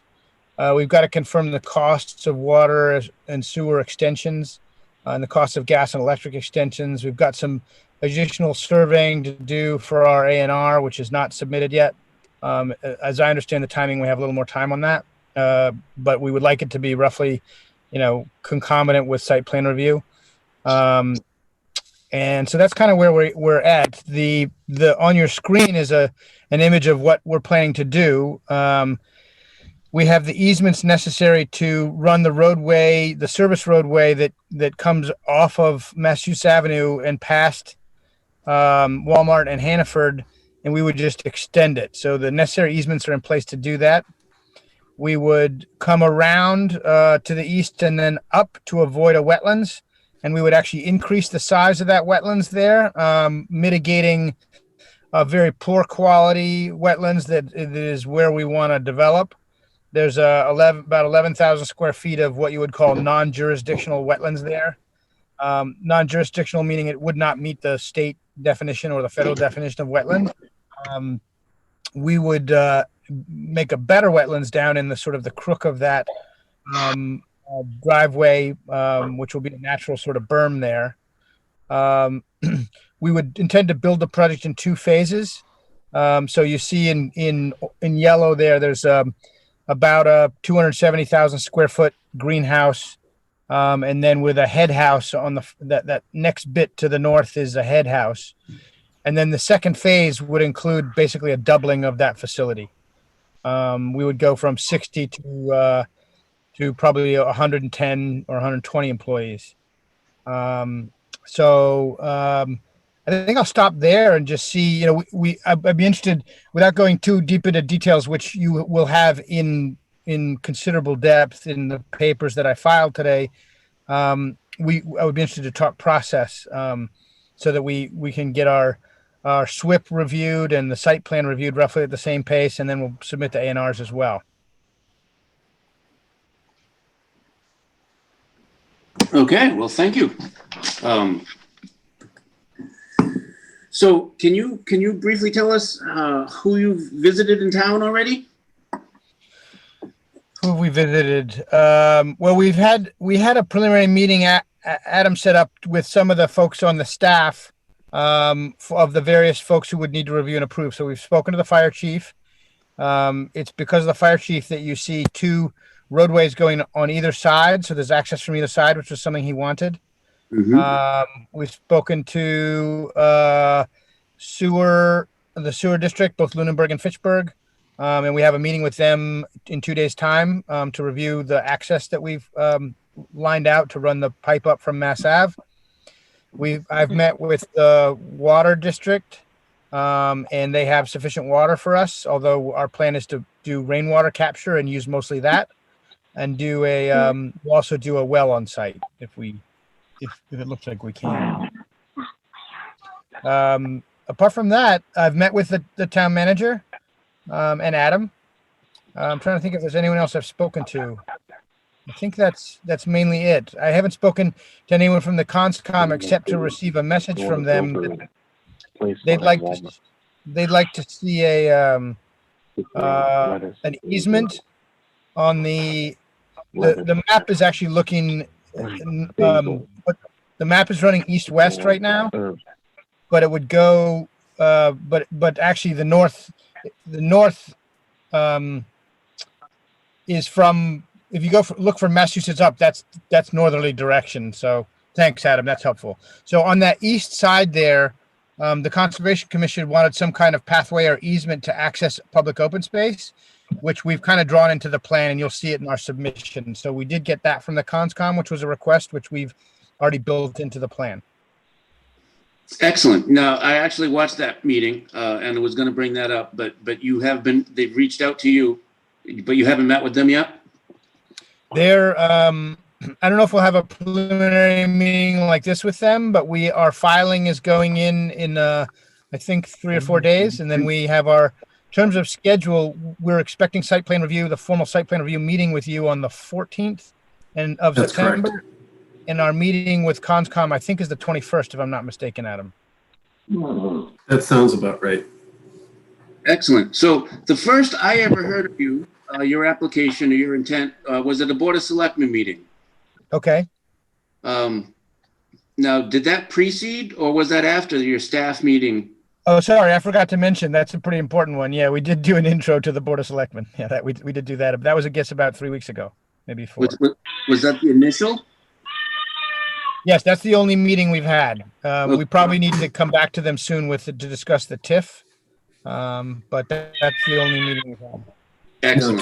To clarify, Mr. Ellison, the staff meeting was back in late May before any of this really got going. Mr. O'Neill and Bright Farms approached us and said, hey, some sites in Massachusetts, we like this site. We're not really sure what it would take. So we put together an informal technical review to give them a quick rundown of what potential issues would be there. This has all materialized in less than 3 months from contacting the town and indicating they might be interested to being in town this afternoon to make a formal submission. Excellent. Very good. Well, as I said, I watched the Board of Selectmen meeting, and I'm very impressed with your plan.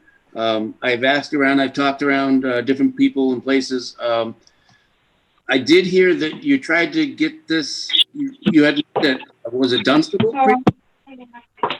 Yeah, we did. We had a really nice conversation going with Dunstable, but the site that we had there is actually not big enough for 2 phases for us. So, okay, so it was size. There was nothing wrong with Dunstable. It's a charming place, but the site didn't work. Okay, very good. Thank you. Just for openness, I'm also the chairman of the Agricultural Commission, and we are very excited to get all the information we can about this and to assist if possible. Our next meeting is this Thursday. So I'm going to open up to the board if you're done.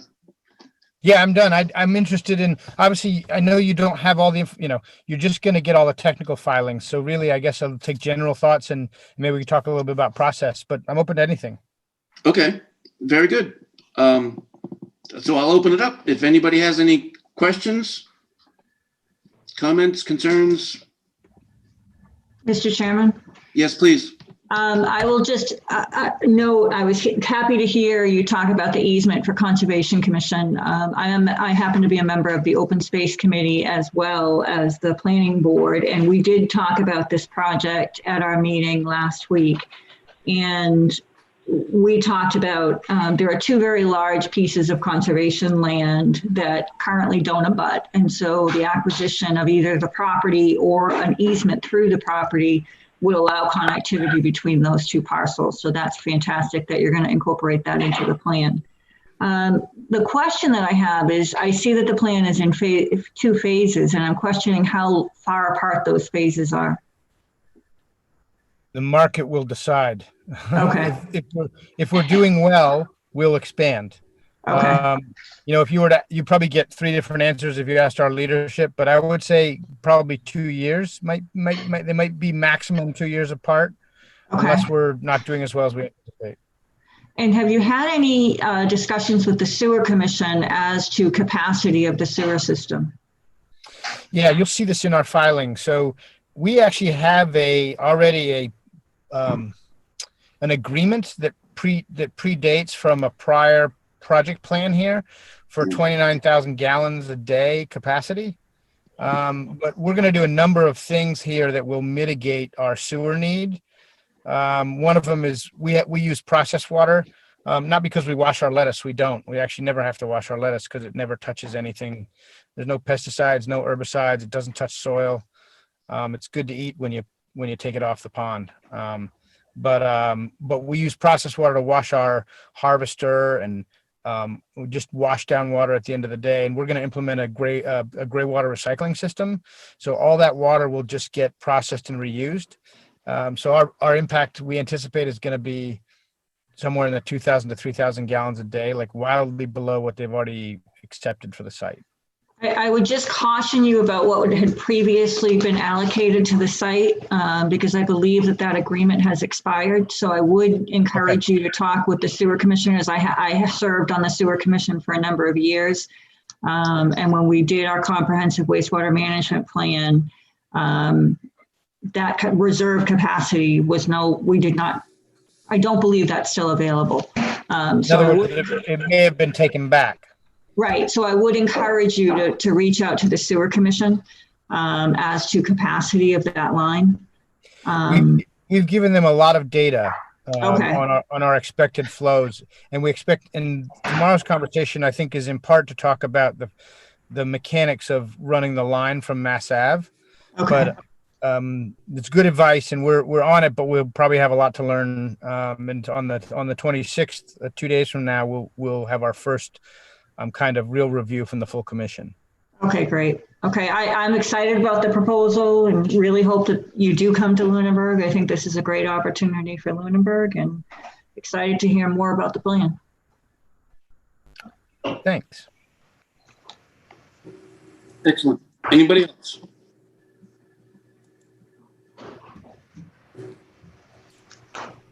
Okay.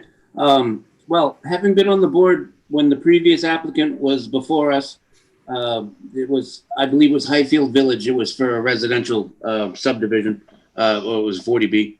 Was it 40B? I don't know. Anyways, it was a standard open space subdivision. That's right. It was definitive, but it was for residential. And it also, the IMA, the intermunicipal agreement to extend sewer capacity was not only for this specific lot, it was a much larger lot, much more of this parcel, and I believe it also included the Saliba parcel at Northfield, which we have since gained as a town. And it also provided sewerage, I believe, along Northfield for certain properties. So there was an additional public benefit to the previous intermunicipal agreement for the sewer extension,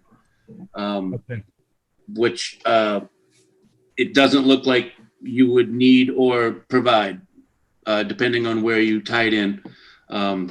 Just another comment for everybody involved. I just want to reiterate that I also believe that this will be a good project for Lunenburg. All the benefits of synergy being located next to and adjacent to what I consider an eyesore for Lunenburg is also a benefit.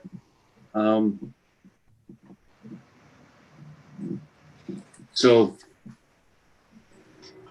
I really appreciate you taking your time out of your day and joining us.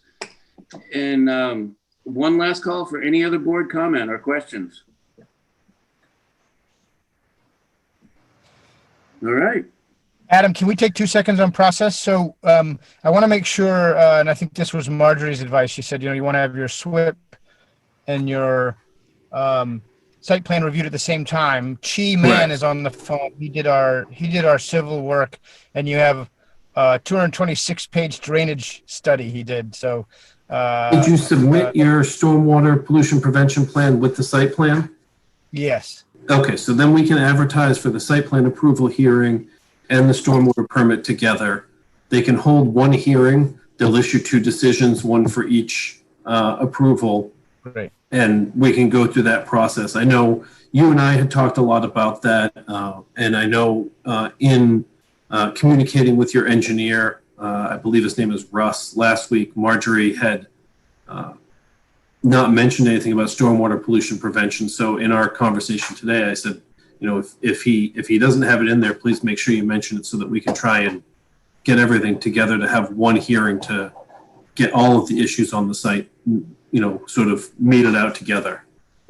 I see Chi is on. Chi, can you nod if that works for you time-wise? Yes, and also our question is, I was expecting there'll be a peer review. There is a peer review. Projects. Is that the outside consultant the town hire or? Yes, it is. Do you have to not knowing the process of Lunenburg, but do you have to send out proposal to? No, I've already given Sean the information. His name is Jeff Walsh. Yeah, we know who it is, and okay, we're gonna get to know the plans to him directly. Get moving. Yep, and he's expecting them. We've let him know that you should be sending them down to him. Okay, that's great. And also my other question is, I don't know, on the size of project like this, I don't know. Well, I know it's not your call, but does it usually run if the town have the same consultant on the Concom to review? Yes, we try and do Concom, sewer, and planning all with one consultant. That's great. We share the results throughout. That's great. Mr. Chair? Yes, please.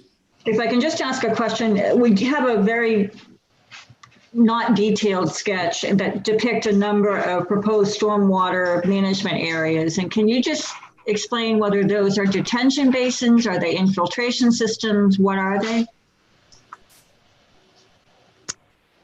I can go through that with you. Actually, the plan you get today, I don't know if you see my the mouse here. Behind the building on the west side of the building, we have a larger detention area, which will also provide infiltrations. On the, we show basing at the, I would say, south of the building. Actually, that basing has been moved to more like a northeasterly location by the corner. Just because of the soil conditions, the location under the south side of the building, based on a test pit, is all rock outcrops. So it's not ideal to do any infiltrations. So we move to a better soil locations to do the stormwater management. And the roadway itself, everything draining down along the roadway, we run with the slope. We have a couple retention area, and also again, the 2 retention areas provide detention and also provide infiltration as well. Okay.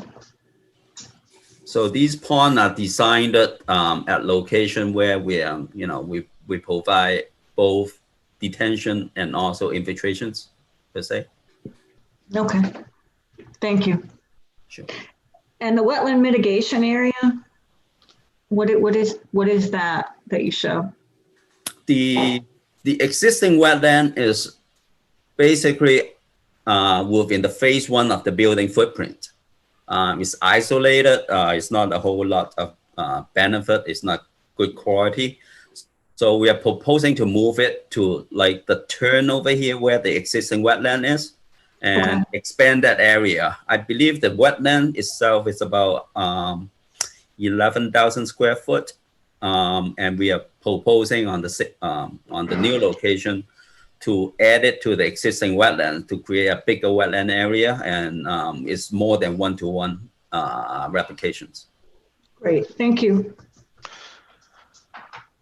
May I ask what makes a wetland poor quality versus high quality? Well, the area in the top here is on the open field. The reason is really wet. It's not shown on the DEP wetland database, so it's not even on the state jurisdiction. What happened is on the site itself there is a line with different soil type. Where the wetland is, the isolated wetland is basically the perch water table under the above the bedrock. So year-round is trap water and make the soil hydrate. But the planting, they are not high-quality planting. We do have a wetland scientist who is very familiar with this area and the town conservation commissions. She is going to make the full presentation to the board, the commissions. I'll add a little more color. So she's the areas that are wet up there. There's ATV tracks through them. There's a fair number of invasive species, and the species that are there are not very high quality. Sort of I guess there's a shrub wetland that is prized in Massachusetts. That's what she wants to create further down. There's no amphibious life in the current wetlands, so it's not a vernal pool or anything like that. It's just a wet spot. Okay, thank you. Sure. One other question, if I may. Sure. Mr. O'Neill, you had mentioned that 60 employees. Looking at the plan that we have, it talks about phase one and phase two, and it shows two parking lots, one for 49 spaces for phase one and one for 49 spaces for phase two. So when you mentioned the 60 employees, is that a full build out, or is that just for phase one? Just phase one. Just phase one. They also come in two different shifts. So, okay. So we'll have more than enough parking. Yeah, that's not everybody there on site at once. Okay. And you'll see more on this in the narrative that I sent, that with regard to traffic, our shifts are from, I think it's 5 a.m. to noon, and then from noon to 8 or something like that. I think I have that right. And so they're not going to be at your normal traffic pattern, heavy traffic times of Mass Ave. So I don't think we're going to have a huge traffic impact. Okay, have you done a traffic study? We have not. If you guys want one, we'll go do one. But counts were done recently by DOT, and they made some restrictions on that light to make it even safer. Our estimate of trip generation of this is probably de minimis, but smarter minds than mine will have a different view, maybe.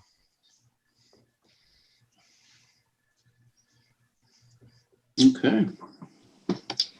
As far as A&Rs, I just wanted to add that last piece. So can we submit that and do that in the same part of the process, Adam? You could. We need the A&R 2 weeks before the meeting, so we would need it by Monday. Okay. So a question on the A&R. So the area that's darker gray around the site are there two separate parcels going to be subdivided from this? So you're going to take one parcel and subdivide it into three, is that correct? Correct. The idea is that for the current owner of the site, who happens to be Steve Powell, you guys probably know Steve, this site in the south is a development site. It's Mass Ave, it has commercial potential. And so I think that's a future development site for him. The stuff to the north and the west falls off pretty steeply and is wet. There's a creek down there.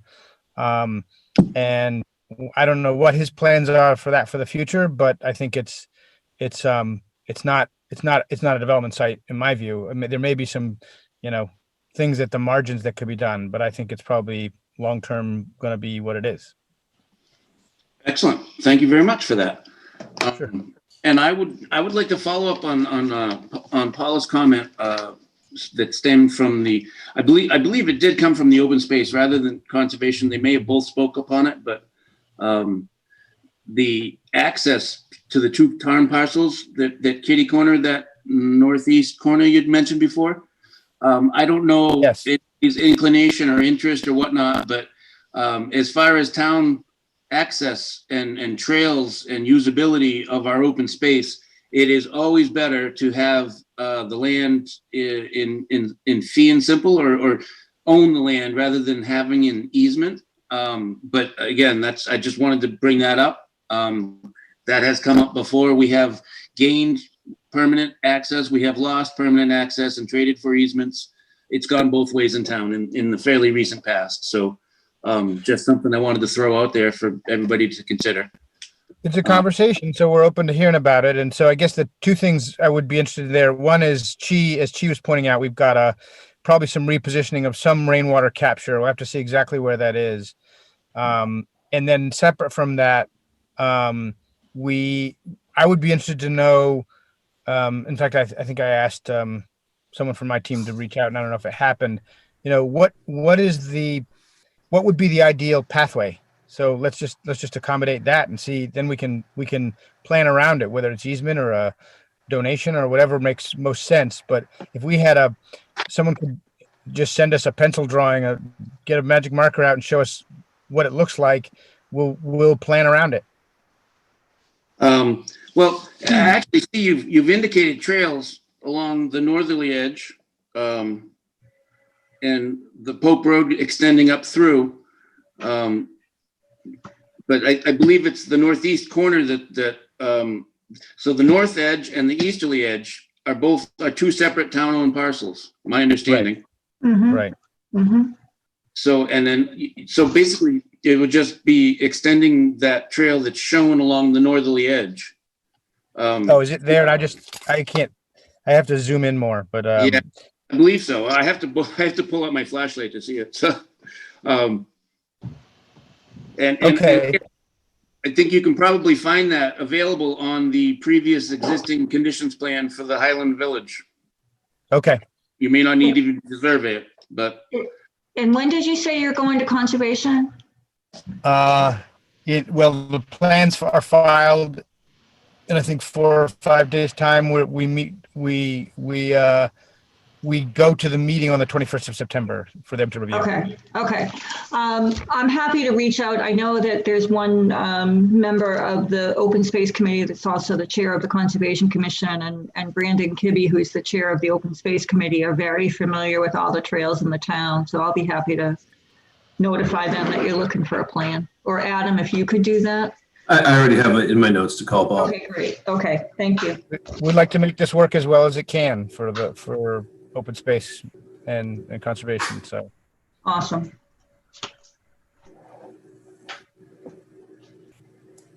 all right. excellent. Well, again, thank you for your time and coming to us. Thank you all. On this.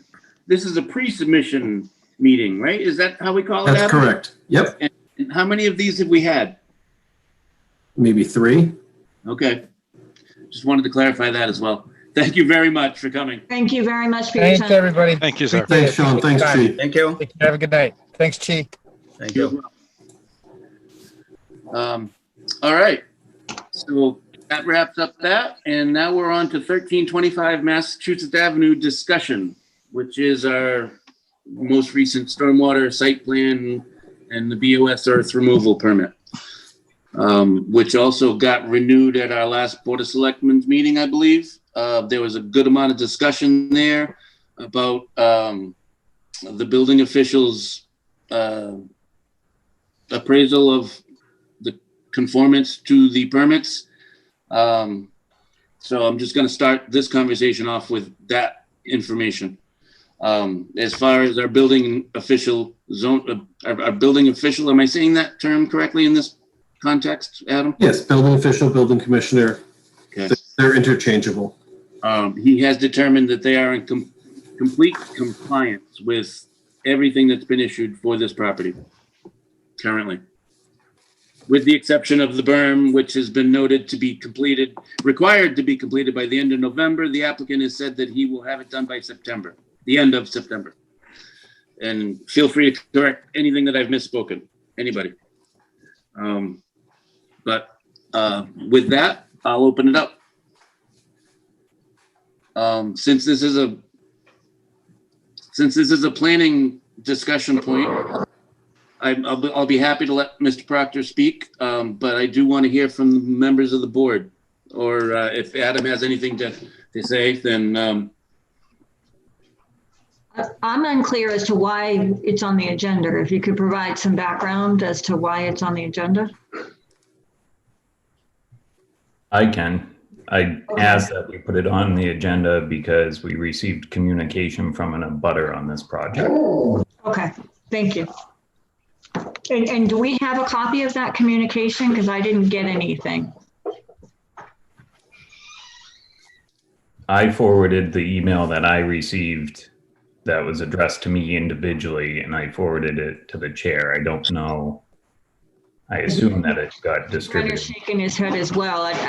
It would be great if we could have some history of what the issue is, because I don't know, and I know I'm seeing Mr. Brenner shake his head. I can't see Eric, but I don't think that we are aware of the situation. I did in turn forward it to Mr. Burney. It did.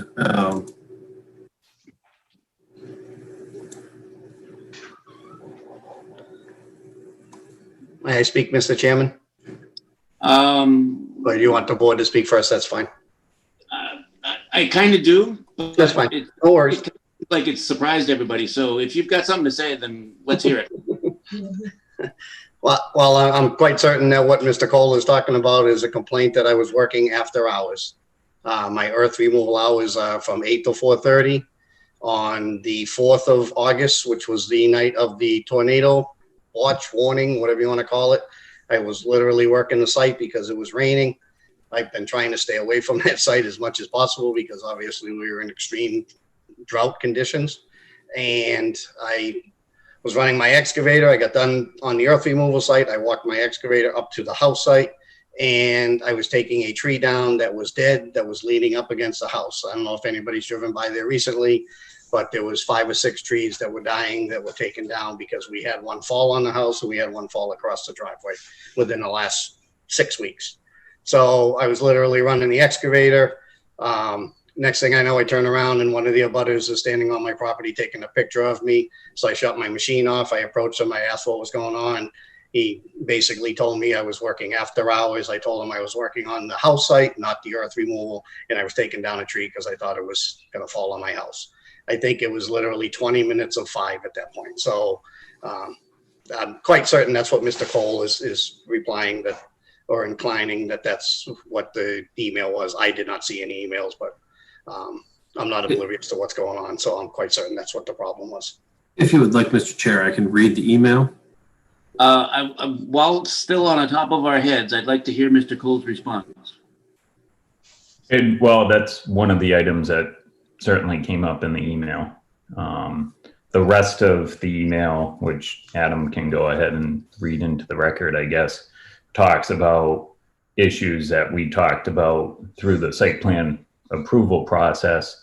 And I guess my biggest concern is we spent a lot of time on this project, and I know Mr. Proctor went through numerous meetings, and I felt like everybody had a really good understanding of what was going to be done and how it was going to be done. And clearly 2 of the abutters are really concerned about what's taking place. I'm not trying to take sides in the situation whatsoever, but an abutter sent me an email, and I feel like it's our responsibility to follow up on their concerns. Very good. Appreciate that. And just to further comment on taking sides, we are obligated not to as planning board members. I'm not sure if that's written down, but that's my understanding. So, and Adam, please do read the email if you'd like. All right. We are writing to inform you that what was agreed upon at the site plan meeting and final meeting before you voted is not being adhered to. We have tried to handle this ourselves with Mr. Proctor, but to no avail. Attached, you will see a letter wrote on July 20th that summarizes everything that has transpired since Mr. Proctor began in April. Please read. Please note, at the final planning board meeting, when we discussed the seeded berm, we asked Mr. Proctor directly when the berm would be built. He answered that it would be built prior to the beginning of the project. We are hoping this is your recollection as well. Do not feel misunderstood. I don't know who is responsible for posting the minutes to your meetings, but this question and answer are not posted in the minutes. After we sent the letter on July 20th, Mr. Proctor emailed us saying he was on vacation and would address our concerns when he returned a week later. He came and took down a grouping of trees near the telephone pole, we believe to make the berm into a straight structure. Nothing else has been done to date. On August 4th, we saw Mr. Proctor working after the designated hours of 8 to 4:30. We took a picture of him on his equipment, and he was not happy. He stated he was just finishing up for the day. Granted, it was well after the hours of operation, but again, it pushes the envelope beyond what was agreed to. At the Board of Selectmen meeting, August 4th, we heard Mr. Burney state that the new building commissioner has given Mr. Proctor until 11/30/20 to complete the berm. Mr. Proctor stated at that meeting he wanted to have it done in September. This left us very confused as to why is this the date if it was agreed upon that it would be done at the start of the project. We contacted Adam Burney on August 5th asking for the name of the new building commissioner and contact info. We also posed the question to him about this November date to finish the berm. It was at that time that he informed us that it is the recommended date going forward in this next permitting cycle. When I questioned this and reverted back to what was my understanding that the berm would be built at the start of the project, he informed me I was incorrect and I was misinformed. He also stated that no seeding can take place until cooler weather. My question is, if this is true, why did Mr. Proctor quickly put up a partial berm after our first phone call in May, when we reminded him about what was discussed? Also, if it was going to be seeded because best practice is cool weather, why wasn't that part of the conversation at the last planning board meeting before the vote it just says vote as question mark. The conversation with Mr. Burney left us feeling that even though there is a process, decisions have already been made about permit renewal. At this point, we have so many questions about who is in charge overseeing this. We don't feel or want to police Mr. Proctor. We want things to go smoothly, but it feels at every juncture he does as he pleases. In closing, I am forward a few pictures. Should you have any questions or want to visit our property, please feel free to contact us. Thank you for your consideration. Mr. and Mrs. Cliff Smith and Pam Anzaldi. The email refers to a letter from July. Is that attached? It is. Would you like me to read that as well? I personally, I would like to hear it. All right. And who was it addressed to? It's directly to Mr. Proctor. Okay. Over the last few months, we as abutters to your excavating project at 1325 Mass Ave, Lunenburg, have reached out directly to you twice, not wanting to involve the town boards. On both occasions, we simply asked you to fulfill your responsibilities in what was agreed to at the final planning board meeting before they gave you site approval. We appreciate when you returned both our calls and came in person. However, another 6 weeks have passed and nothing has changed. At the final planning board meeting, we asked you when the berm would be built, and your response was you would build it before you started excavating. A call was made to you 2 weeks after you began digging to ask you about this, and it wasn't built. You did begin building the berm the next day as promised, but what you built is not what was agreed to. You have yet to fulfill your agreement for a 6-foot berm, the length of 150 feet, from the corner post to the telephone pole. One end is only 3.5 feet in height, and the length is still not accurate. We called you approximately another 2 weeks later about the height, length, and seeded berm. You came to our property again, which we appreciated, but now another 6 weeks has passed and nothing has changed. The berm is still not seeded. Instead, weeds are growing out of it now. The berm was supposed to be shaped in a straight line, but curves instead. You also said that as you were excavating, you would do one section at a time and then put the soil back and seed. In addition, you promised watering to keep the dust down. We have seen none of these promises fulfilled. At present, we wanted to be able to go before the selectmen in August at the permit meeting and say things are going well. Based on your actions to date, we can't do that. Right now, we are very disillusioned with your actions. This is exactly why we were against the project in the first place. We did not trust that our rights would be honored. I'm sure you were well aware we had submitted a lawsuit to the courts before the pandemic. After we saw that you were willing to make some concessions that would hopefully impact our everyday living in a positive way, we pulled the lawsuit. We want you to fulfill your agreement with the town and us. We will not hesitate to contact all parties involved and our attorneys if this isn't addressed by the end of the week.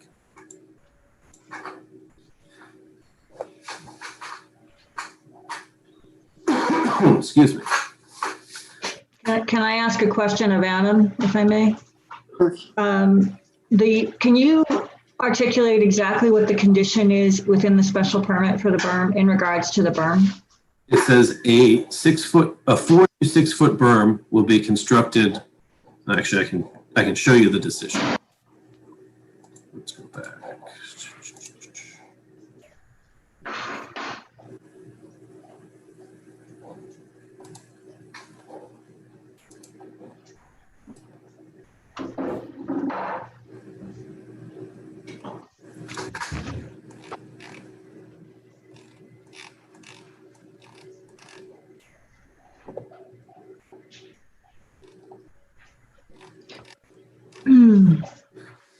So it says the applicant shall install a 4 to 6 foot high seeded earthen berm from the eastern property line along the northern property line in lieu of the plantings originally proposed. It was outlined on the plan. Again, this decision was circulated to the board prior to it being signed and filed. Okay, the question of whether or not the berm was to be done prior to the actual start of the excavation, that was certainly my understanding. And I'm wondering if you, while it may not be reflected in the minutes, if you've had an opportunity to go back and review the actual tape of the meeting. I have not been back to view the tape. I do recall there being a discussion about the berm being one of the first things that was done. I would have to view the whole meeting to determine if they said, if it was indicated that it would be done before any excavation started.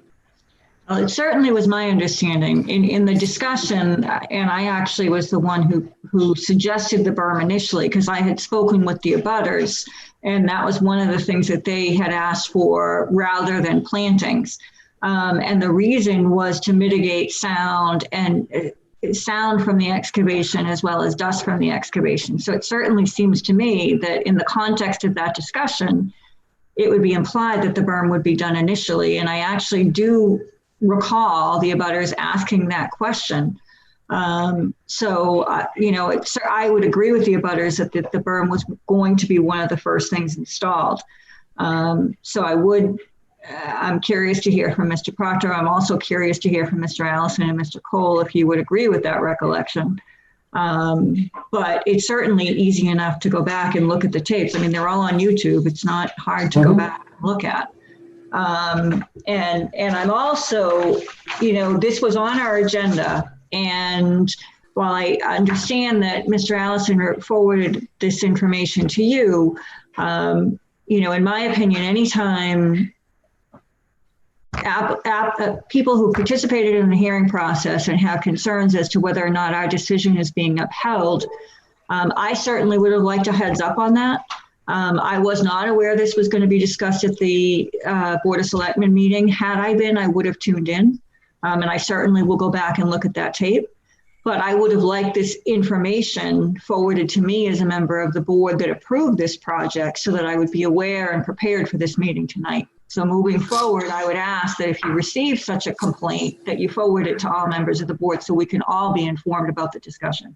My apologies, and it did come to me tertiary. It came from Mr. Cole through Mr. Allison to me, so I do apologize for not sending it to the remainder of the board.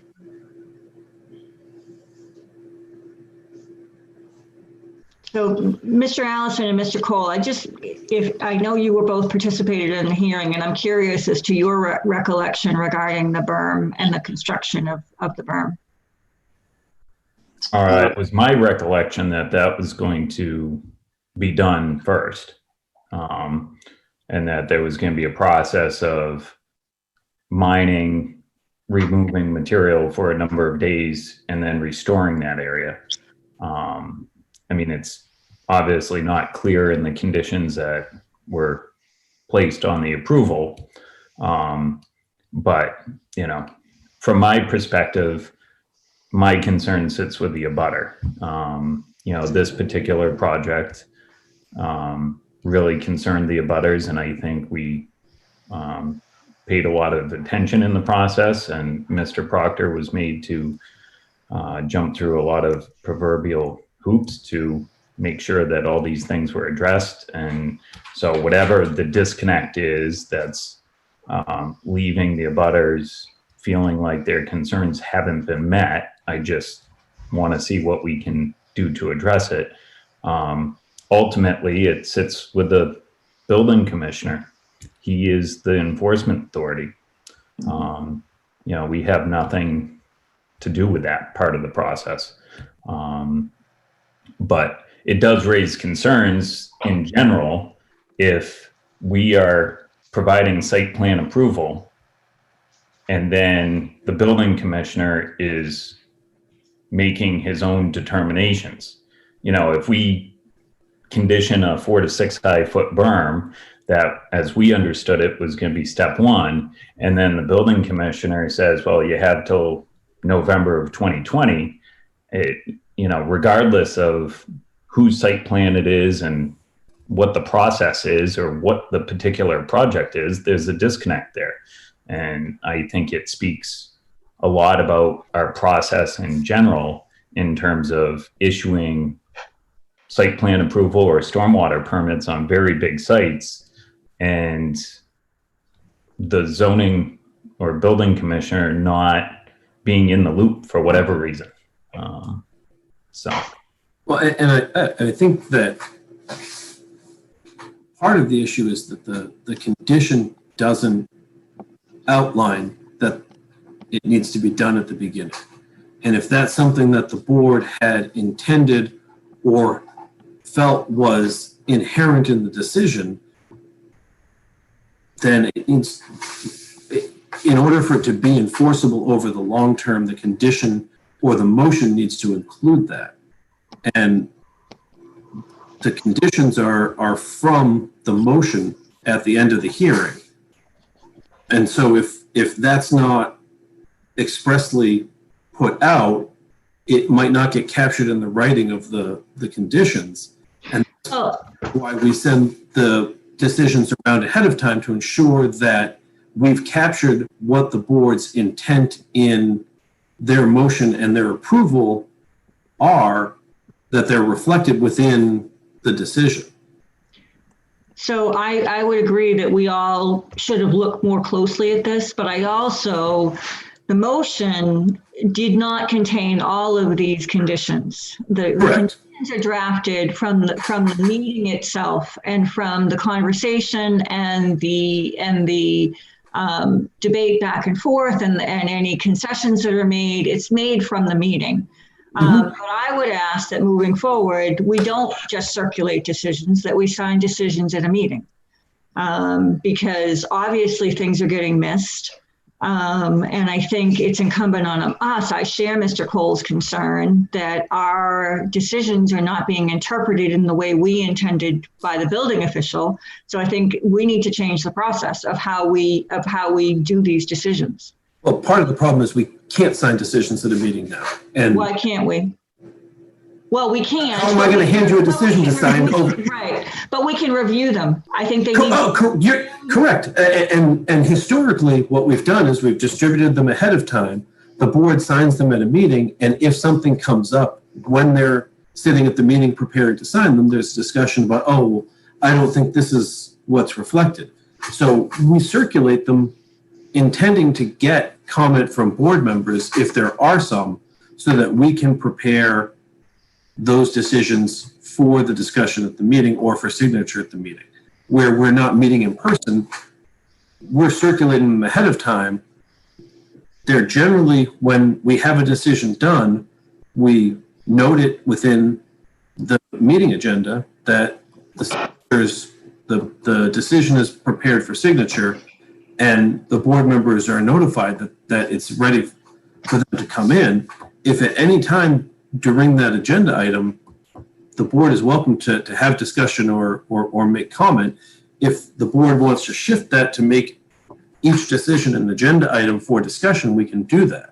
That's what I would like to see, at least for a time being. And I, while I appreciate what you're saying about the motion, I believe I was the one who made the motion relative to the berm. And it certainly was my intent that the berm would be constructed first. And if that was left out of the agenda, the decision or the motion, it was based on the conversation that occurred surrounding the berm and the input from the abutters. So at least my opinion is, at least moving forward for some period of time, I would like to review the decisions and have them placed on the agenda individually, so that if there is discussion or questions or concerns, we can discuss them as a full board rather than individuals sending an email to the planning board director. And in the past, when members have raised issues with the decisions that were anything other than a Scrivener's error, we have brought them to the board for discussion. So I think it might be my turn to step in and answer Paula's question. My understanding also was that the berm would be built first. I have also reviewed that meeting, and in fact, that did get spoken, and it was said. And in the minutes we're going to approve shortly, these were all brought up at the last meeting. They're in the minutes, they're on the record, they're in the tape.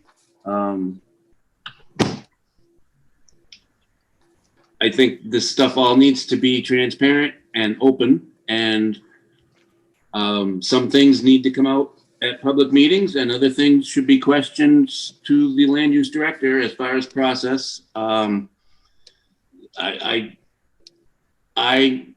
would, as I said before, we're not supposed to take sides. We're supposed to look at things as how they affect the town of Lunenburg, the 11,000 people, the 26 square miles, the 4,500 single family home or units of living, whatever it is, the whole in whole, not part and parcel.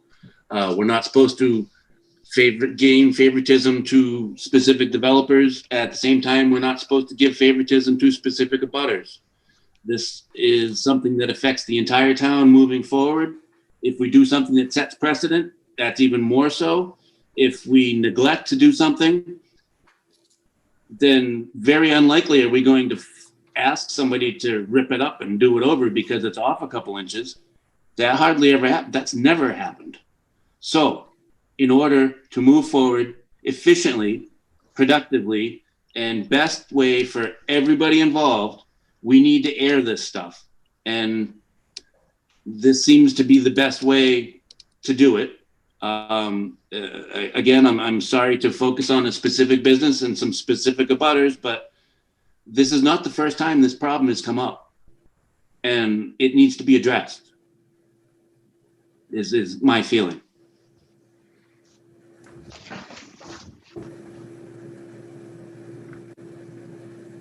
So I guess it comes back to, can we add into a decision everything that's been discussed in this hearing or this meeting or this public hearing or however we need to, because there were certainly things said at the meeting that weren't recorded in the decision, that weren't recorded in the minutes, but they are available to anybody that wants to watch a 3-hour meeting. What are your thoughts about reviewing the decisions and having them as specific agenda items for the board to sign and to have them as a specific agenda item for discussion? I kind of think that's what we'd pay Adam 6 figures for. Honestly. But it's our responsibility to ensure that our decision is correctly captured. And I think we do have to take some responsibility for that. I agree with you that it's in the minutes, in the tape of the meeting, and it was very clear, obviously, to the three of us as to what the sequence of events. But I'll be perfectly honest with you. Did I catch that when I reviewed the decision? No, I didn't. But had we all looked at it, perhaps we might have caught it. I don't know. I don't know what the fix is. I agree with you that we need to talk about it as a board, and I'm glad we're talking about it. And unfortunately, we are talking about a specific project, but it's a large project that had, as Mr. Cole said, significant abutters concerns, and we tried to take those into account. And Mr. Proctor was amenable to working with the abutters, and I think we all had a clear understanding, as Mr. Cole said, of how this project was going to proceed. And it doesn't appear, the project hasn't proceeded as we've thought. So I'm looking for a fix. How do we fix the process? Well, to back up to something you said is there was strong abutter participation, and the hoops that Mr. Cole referred to were created by the abutters and held up by us for the applicant to jump through. We did everything that we could to represent the abutters' concerns for their private residential properties abutting this commercial development. They had their opportunity. We gave them every opportunity they wanted. Now they're taking more. When it's passed, now it's completely in the hands of the Board of Selectmen for the earth removal permit and the building commissioner. This really doesn't have much to do with us anymore. Would everybody agree or no? I think it does have, I'm curious to hear from Mr. Proctor, but I guess what I'm hearing is that because of the way the decision was wording, is simply that an earthen berm would be constructed in lieu of the plantings, that the building, because it doesn't state, shall be inspected, it shall be constructed prior to any earth removal excavation, which is what it should have said. It can't be upheld.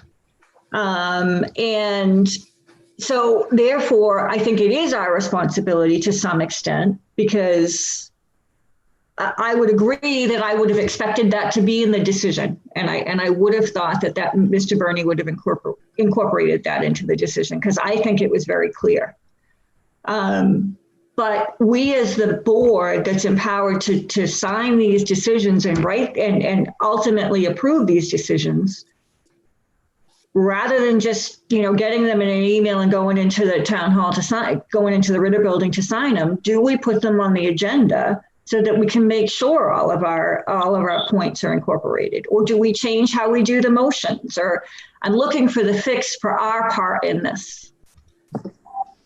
And as I said earlier, they are on the agenda each time that they're completed. So you have the opportunity to discuss them at any point. What are you saying that's on our agenda? Every time a decision is completed and ready to be signed, it's posted as part of the agenda under the director's items. Because we were meeting in person, we were doing the signatures at the meeting.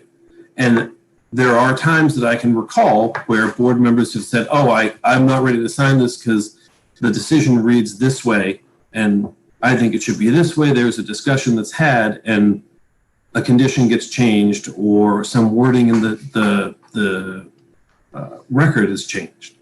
So And I item is- understand but the discussion happens at the individual levels. Individual board members go to the planning board office or send you an email and say, I have a question about this, or I have a question about that. Personally, I'd prefer to be part of that discussion. And I would like the decisions noted as individual agenda items. And if nobody has any issues, we sign them. If people, or we come in and sign them. But personally, to avoid this type of situation moving forward, I would like to have the specific decisions and conditions on our agenda so that all of us, it's not just a go to town hall, read this and then stop in town hall at some point. This is on our agenda. It's in our packet. It's part of our packet. We now know that, if we have concerns, it's going to be discussed. That's what I'd like to see. And that we can certainly do that. But it has been placed on the agenda and it is sent out, and the opportunity for any member to raise concerns at the meeting is there. Formalizing that is something that we can do. It's not a problem to do. It's just shifting where the agenda is. It's posted on the agenda. I understand what you're saying, Adam. I do, but the individual decisions come in separate emails. They don't come as part of the packet. They don't come, and I know the week before or before the meeting, I'm going to read everything in that packet, and I'm going to go through so that I'm prepared for this meeting. If the decisions were part of that packet, I think that they would bear closer scrutiny, and I think that we could, as a board, that's a fair comment. I think that they would have closer scrutiny. We would be able to, as a board, it would be a specific agenda item on the agenda, and we could discuss it. Not just as a director's item or, this is for you to sign, because I think, shame on us or shame on me that I didn't read it closely enough to catch that it wasn't specified that had to be done first. And I don't want that to happen again. So moving forward, I would like it to be part of the packet. I would like it to be part of the agenda. And that way it's incumbent upon us to go through it and make sure we clearly agree with everything that's stated. I concur.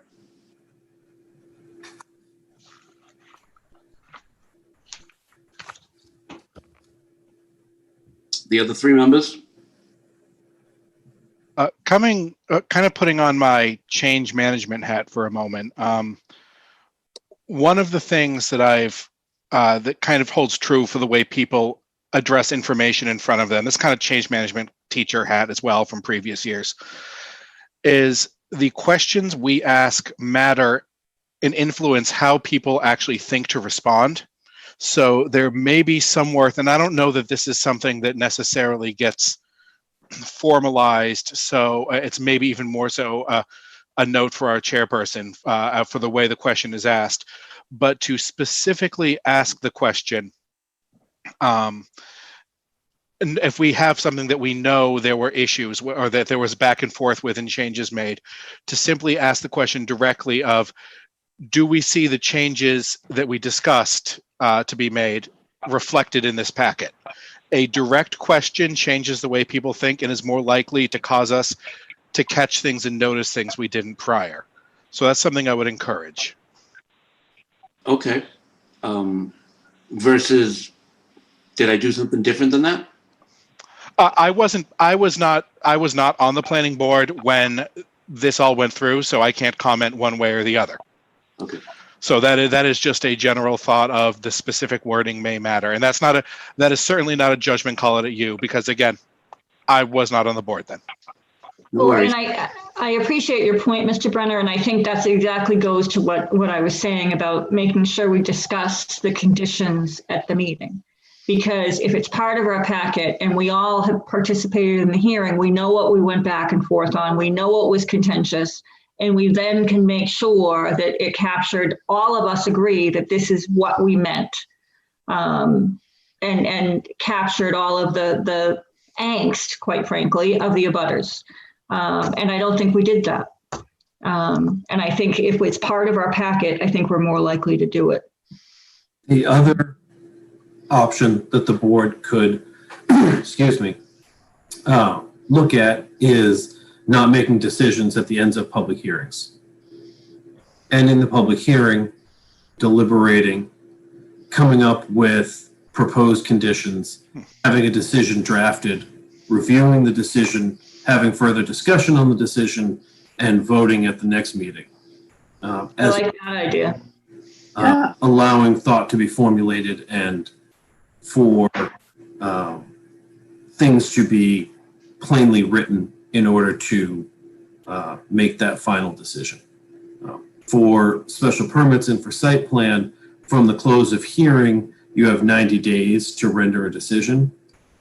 The way that our bylaw is written, well, statutory for special permits, you have 90 days. And the way our site plan bylaw is written follows this special permit statute. So you could close a hearing and 2 weeks later you could vote, or 3 weeks, depending on which schedule we happen to be on. And that wouldn't have an effect on the legality of voting. But what it does is it creates a delay in issuing decisions for applicants. And so it takes that 2 weeks and it adds that on to their timeline before they have a formal decision and before they're able to move forward outside of the appeal period. I understand that, but I like that suggestion. I understand it causes a delay, but it's going to prevent this type of situation and into exactly what occurred at the meeting and what the decision says. And it, you know, I think it's going to eliminate our interpretation that the construction of the berm was clear that it needed to be constructed first, whereas the building official says, well, that's not what it says. I think by taking the time to review what's drafted as a decision, discussing it, and then voting on it is a much better plan than just making a decision that night and making the motion. So I personally like that approach. I agree. I like that approach as well. It adds a delay, but it also it renders something that's more fair, not only for the abutters, but for those actually doing work as well, because that means that we're all on the same page and everyone's on the same page rather than, oops.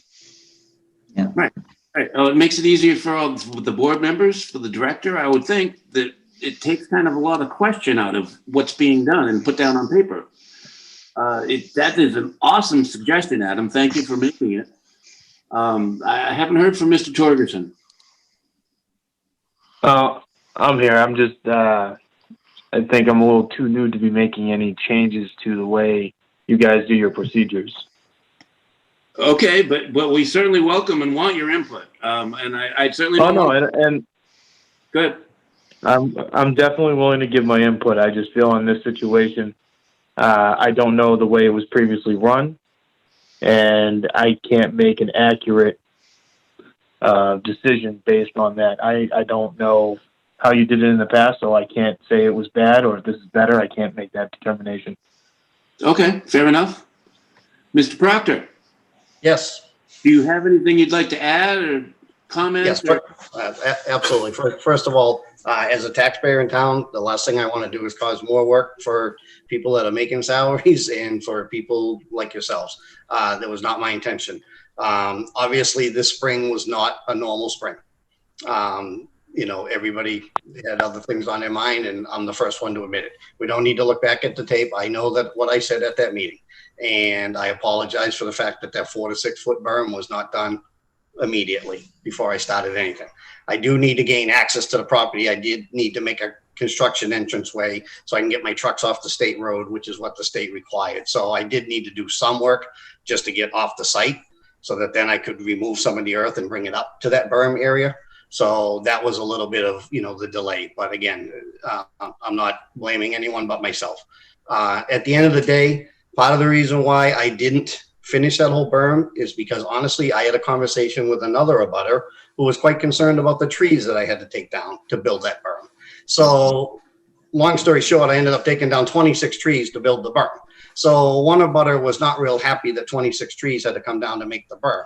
I put a curve in the berm because I was trying to keep a 100-year oak tree from being taken down, but I got a butter saying that I put a curve in the berm and they didn't like it. So then I had to go back to the plant and straighten it out and take down a 100-year-old oak tree. So again, I'm trying to keep a lot of abutters happy because there are 4.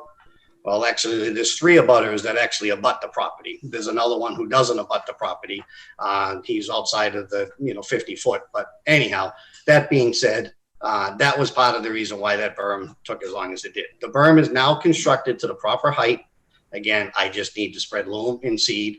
Obviously, just in the last 2 days, we're realizing we're starting to get into the rainy season. So that's why I told the building commissioner it will be done in the month of September. That I promise. And again, the comments about dust and noise, I think I have addressed all of those. I do have a water truck on site. I have calcium flakes on site, just like I proposed. And I have not heard from any of others that there was any dust concerns. So part of what I was trying to do was honestly stay out of that site because it was so dry that it was difficult to contain the dust. But one of the things I did do is I trucked all the topsoil from the first section of the site off site rather than moving it and screening it on site, which does make dust and or noise. So again, I'm not trying to not be a good neighbor. Okay. It was tough conditions with how dry it was and all that. So that's my story and I'm sticking to it. And I apologize that I'm causing such a rift because it's certainly not my intention. And then the concern that I had originally was bringing specific projects up in a meeting like this to use as examples for our process. Do you have any input on how you feel about that? Sorry, run that by me again. In other words, trying to reinvent the process? No, we're trying to streamline our process, make it better for everyone involved. Okay. And unfortunately, you're a good example for a lot of the things that go on this board with that one project. Yep. And I don't want you to feel needled at or picked on or over-identified. But at the same time, it's certain non-specific industries that do this. I mean, excavation, building. Mm-hmm. They're the majority of what we do. But I mean, how do you feel about being specified in this? It was a painful process. It was expensive. And honestly, I would never do it again in the town of Lunenburg. That's how I feel. And I've had earth removal permits in other towns. And honestly, I feel like I had more respect in other towns as far as how I was treated. I feel like I have a good reputation with engineers, board of health agents, mayors, selectmen, what have you. And I understand the butters, and I'm not saying that they don't have rights and or concerns, but at the end of the day, I felt like I was guilty and I had to prove my innocence, and it cost me a lot of money. I'm sorry to hear that response, and I'm sorry that I wasn't more clear, but I was speaking specifically to the agenda item on tonight's agenda. Which I guess I didn't even know what that was. All I was told, it was going to be a discussion on 1325 Mass Ave. That's all I was told. I got an email that I should attend the meeting because there's going to be a discussion. That's all I knew. Okay. Well, as I previously stated, I really don't think that this is within our purview at this point to be singling out that site plan approval that we gave. It's in the board, it's in the building officials' hands. As was brought up and mentioned at that Board of Selectmen meeting, the Select Board, meeting was numerous times it was repeated that the building official has signed off. The building official doesn't have any problems. So I just wanted to reiterate that because I had to comply because I had opened the door. I wanted to be transparent. I didn't want to be going behind any board members' backs. I didn't want to be withholding anything from the public. At the same time, I did not feel that it was, appropriate to specify this specific address, but I'm glad we had the conversation and thank you for bearing with us. I appreciate that. I want to thank Mr. Proctor for finishing the berm, and I'm sure it will be seeded. I agree. It's been a difficult season for anything to grow, so I can completely understand that you've got to wait until the rains come, which appear to be here. So thank you for finishing the berm. I think that this conversation highlighted an issue in our process that I think that we can move towards fixing. And I personally am glad that we have the discussion, because if complaints come forward that people are not conforming to our permit, I, as a board member, want to know that. And while I agree and understand what you said, that this is outside of our purview at this point, it's now up to the building official. I certainly would have been appreciated a heads up that there was an issue, and I would have tuned into the Board of Selectmen's meeting relative to this. So, as someone who voted on a project, I certainly want to be in the loop. I don't think that I agree with you. We shouldn't continue to focus on Mr. Proctor's project. I think that he's done what he can to mitigate the circumstances, and the project will move forward. But I do think we need to fix our process in crafting decisions. And I think Mr. Bernie's suggestion and having an actual discussion about the content of those decisions and an agreement makes a lot of sense. So hopefully we can all be clear on exactly what was stated and what those conditions of a permit are. Mr. Chair, we do have a hand raised. Okay, sure. Is there? Hi, Mr. Chairman. I just want to be transparent with the board. We are well aware that this decision is beyond your board at this point in time. It rests in the hands of the select board. But what I do want you all to know is we not only contacted you with a letter, we did contact the building commissioner with a letter and the select board prior to their meeting last week. I also want you to know that at one point during the conversation last week, the chairman of the select board asked the building commissioner if he had contacted me, and he did contact me after receiving my letter via email, but all he said was that he had been very busy, and he let me know that he and Mr. Bernie had done a site visit of the property, and he would be making his recommendations. So my letter got to him after he did that site visit. What you also need to all know is, on the flip side, I certainly understand Deanne's frustration. It was a long process. And it was a long process for the abutters, and particularly for your board. Many, many, many meetings. And that selectman meeting was an opportunity for them to also have the pieces before they made a decision. There was no discussion. You need to know that. I got to ask one question and then I was muted. So it left me as an abutter feeling as though I had no voice. But I just want you to know, I do understand your process. We just wanted to have the people that were involved know where we were at that point in time. Mr. Chair, can I just ask a question of Ms. I can't pronounce your last name. Anzaldi. Of course. When you said you sent the letter, are you referring to the letter you sent to Tanner? I sent the letter to Tanner with pictures and what I had sent to Mr. Proctor. Okay. The building commissioner, I basically sent them the same information. It was reworded because it was directly to him. And the same thing with the select board. Okay. So everybody got the same information. Okay, well, just to be clear, I appreciate that you sent it to one member of the planning board, but unfortunately, Mr. Cole can't distribute that to the whole board because that would be a violation.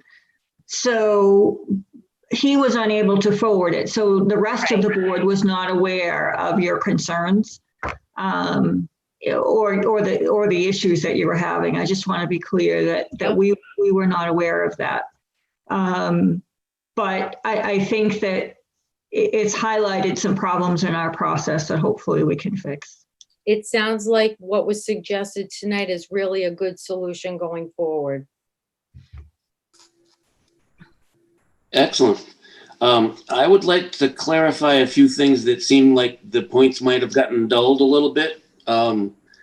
This specific project originally got an earth removal permit from the select board, which is their purview. They're owners of that. Correct. There's town meeting. Had nothing to do with the planning board. That I realize. Okay. The last selectmen's hearing was a renewal of the existing earth removal permits. So Miss Bertram, Mm-hmm. that was the only thing that I saw on the agenda, and I wanted to watch it. So that's where that's why I tuned in. I actually, until I watched the meeting, didn't really think it had anything to do with us. Okay. We were spoken about. Our process was spoken about, just like their process was spoken about in our deliberations, at our meetings. Mm-hmm. And honestly, I was a little unhappy with the applicant that he was able to mix and match and say something about one thing using information from another thing, especially when we had town meeting trying to take the earth removal where it belonged, from the select board to where it really should be. But that's neither here nor there. It's just, there's muddying of the water. There's, and I'm not saying it's in purpose or intentional. It's just that people in general that aren't aware of who does what, where, when, how, that it's just town government does these things to the citizens and the businesses. Well, it's different groups do different things for different reasons. And if you want to, I think that's all I need to say about that, is just that there were 3 permits. No, there was 1 approval, a stormwater permit, and an earth removal that site gained. Am I correct? Whether I'm missing something? You had to go through conservation and everything, but you had to get 3 permits, right? Yeah, we went through MEPA, conservation. Yep. Yep. So stormwater, site development. quite a bit, but it wasn't just one group, and it wasn't just the town. Mm-hmm. And again, I'm glad it did come up, and I do think it outlined some problems that we have in our process, and again, I think we have a better place to move forward from. And I just appreciate everybody's input. I'll take whatever responsibility anybody wants to throw at me. I don't know why the abutters chose to send it to 1 member. But I will say, when I received it, it was that very same day. I forwarded it to the land use director. Yeah, and I just think at that point it needed to come to all of us. And it did, and I dropped the ball on that, and I apologize. Okay, so I think we're back to being one happy family. I didn't know we ever stopped. All right. So, does anybody have anything else to add to this discussion on 1325 Mass Ave? Anything other than a future agenda item on process? I mean, because we should deliberate and take a vote on whether we want to change our process, right? Honestly, it can be a case-by-case thing. There's nothing that says that you have to have a policy. If you want something formal, you can deliberate and create a policy. But that needs to be an agenda item. Correct. That would need to be an agenda item if you choose to form a policy. Right. And I think it should be. I think we should at least have a discussion about how our process should work and how we all think it should work. So I'd like to have a more detailed discussion about that. Yep. And then also probably add to that something that we keep asking for or keep talking about, not to put you on the hook, Adam, but the thing we keep talking about is standard conditions. Yep. I think that would kind of fit nicely with this discussion. Mm-hmm. Mm-hmm. Because, like, as you said, it should be case specific, and case specific project type to specific would work, I think. And feel free, anybody, to chime in. I agree wholeheartedly. Many of the communities I do work for, they have a standard set of conditions and then they customize it based on the project. And I think it makes sense for us to have a standard conditions for various types of projects. That then we can build on those as we deliberate and as we look at decisions. All right. Speak now or wait till it's on the agenda again. Okay. You're Mr. Proctor, you are welcome to stay for the rest of our meeting, and I would understand if you don't, but thank you very much for being here. Thank you. Have a good night. You as well. You too, sir. Thank you. All right. So another process, A&R, approval not required, plans, discussion of process and probable vote. Possible vote. Possible vote? Possible vote. Oh, I am in the dark. Thank you. Possible vote. I also don't know if you'll be able to vote on this tonight, depending on what you discuss, because the A&R process is outlined in the rules and regulations, which I've put a plug in to update, and changing that requires a public hearing with advertising 7 and 14 days prior. Well, correct me if I'm wrong, Adam, but our process does that just describe the state process, or does that prescribe a specific process for this board? Yes. Our process is pretty standard, but each community has the legal right to develop specific standards within their rules and regulations for plan content, filing requirements, filing dates, those kinds of things, inclusive of the process. So there is a process that has been in place in Lunenburg that is not expressly outlined within the rules and regulations.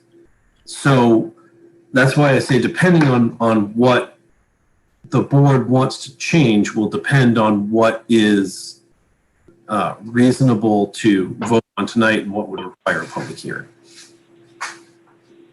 Well, I think specifically what needs to be addressed is what we're aware of that is in the rules and regulations and we adhere to versus what's in the rules and regulations that some other people don't adhere to. Mm-hmm. That's the specific reasoning for this being on one of the reasons for this being on the agenda. Can you explain a little more? I'm not sure I'm following. I can. Our specific process that's in the subdivision rules and regulations specifies that no lot shall be encumbered by more than, 30% or? That's actually in the zoning bylaw. In the zoning bylaw? That's in the common driveway provision of the zoning bylaw. Oh, okay. My mistake. But it still has to do with our A&Rs, right? Subdivision approval not required, hammerhead lots, reduced frontage. Well, that would have to do, maybe it is hammerhead lots, not, Well, Mr. Chair, if I may, there's a few issues that I'm aware of that we could discuss, but the biggest concern I have is that it seems to me that the A&Rs are being done with only a little bit of collaboration with the Board of Health. And in my mind, the Board of Health and Conservation should be in the loop on this process. So if you have a homeowner that owns 6 acres of land and they're going to sell an acre of their land to a developer, from my point of view, that homeowner should go through the Board of Health process, pass a Title V inspection or have sewer. They should also get reviewed through Concom, because if they fail a Title V and they need to install a new septic system and there's wetlands on the property, the wetlands would be part of the process. And if they're creating a 40,000 square foot lot that has wetlands on it, the bylaw stipulates that no more than, I think it's 10% can be wetland.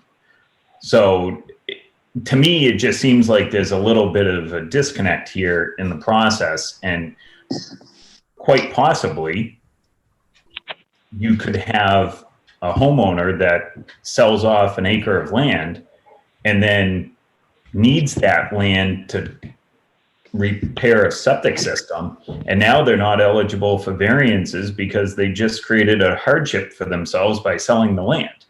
And the way the process works right now, we just approved an A&R this evening that doesn't have a passing Title V.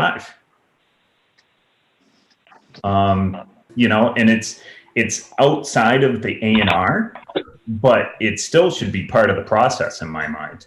And I don't know if the easy way to do it is to say, we're not going to accept an application for an A&R without the feedback from the Board of Health and Conservation, or how we build it in. But, and I can see a lot of situations where, you know, we've reviewed a lot of A&Rs in the last year where two neighbors share a lot line, and one neighbor built a shed on his neighbor's property without being aware of it, and they want to shift a lot line 10 feet and just correct a wrong. That's fine. I don't feel like they should both have to pass Title V's to shift the lot line one way or another, but that's up to the discretion of the Board of Health. And I just feel like in some ways our process is circumventing the Board of Health. If we're getting A&R packets without Board of Health approval and without Concom's approval. So I would have to look at this a little bit further to determine what statutorily the board has the right to require within the A&R. I think for lots that would have an existing residence, the board could require that they not necessarily have a passing Title V, but that they meet the Title V requirements of a reserve area, and require the Board of Health sign off on that, because without that, you're making the lot more non-conforming. For a new lot, so if I had a 5-acre parcel that was vacant, and I wanted to create 2 building lots out of it, while it is beneficial for the Board of Health or Concom to weigh in on those, the endorsement of the A&R does not in any way indicate that a lot is buildable from A, zoning, or B, any other manner. So I don't know if legally through the statute you can require those approvals prior to application for vacant land, because the board allowing someone to divide those isn't certifying that they're automatically buildable and they can go do something. It's just a matter of someone wants to divide it and they can do that. The process that we have been using here, where we distribute the plan amongst departments, is an uncommon process. Not a lot of towns do that. And so oftentimes the Board of Health or Concom wouldn't even comment on an A&R plan in front of a planning board. So it sounds like your concern, Tanner, is more for existing homes and land being removed from them and them running into a septic issue in the future. From the perspective of the buildability of raw land, I don't know that we can require that it meets a buildability metric in order to be approved through A&R. yeah, and that wasn't my intent. Okay. My concern was that you create a situation where we are enabling an applicant to circumvent the Title V process. Because Title V's pretty clear that if you are going to remove land from a parcel, that you need to have a passing Title V, a reserve area, or it needs to be a situation where you're gifting that land to a family member and then you're exempt from certain requirements. But at the end of the day, I feel like that's the discretion of the Board of Health. And I'm not suggesting in any way that we get involved in that process other than certifying that it was done prior to. We do have the Board of Health form that is normally submitted with the A&Rs that we have turned people away for not having reserve area or not meeting Title V requirements. But like this evening, we had an A&R on the agenda that had no feedback from the Board of Health. And I thought you indicated that it really wasn't relevant to our decision. And I would agree with Mr. Cole that I think it is, especially in the case, and I would agree with you, that it really comes into play with an existing dwelling, not necessarily raw land. But, you know, as I stated, there is a disparity between the A&R regulations that we're currently using and the Board of Health regulations. And I think I mentioned that. And I would agree completely with Mr. Cole that incorporating the Board of Health into the A&R process when there is an existing dwelling, and it's not only septic systems, it's also water supply. So if they have private wells, there are required setbacks for private wells as well as a property must have a potable water supply. So I would like feedback from the Board of Health when we're doing an A&R that the property, once divided, will comply with the requirement for a suitable sewage disposal system as well as potable water supply. For houses with existing homes on. For existing dwellings, yes. That's what I would like to see. But I think we should ask for some info from the Board of Health. I don't know why they wouldn't be part of this conversation. I think that there's a couple of things that have to happen. The first being input from the Board of Health, and the second being a review of the governing statute for A&R and how and if this is something that can be created through the rules and regulations within that statute that doesn't have us running afoul of that.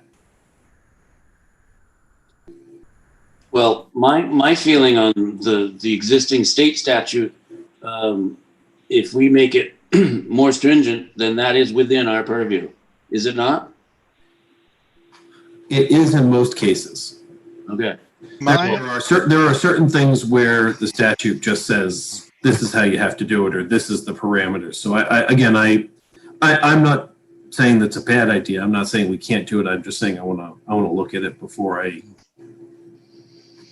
say yes or no. Mr. Brenner.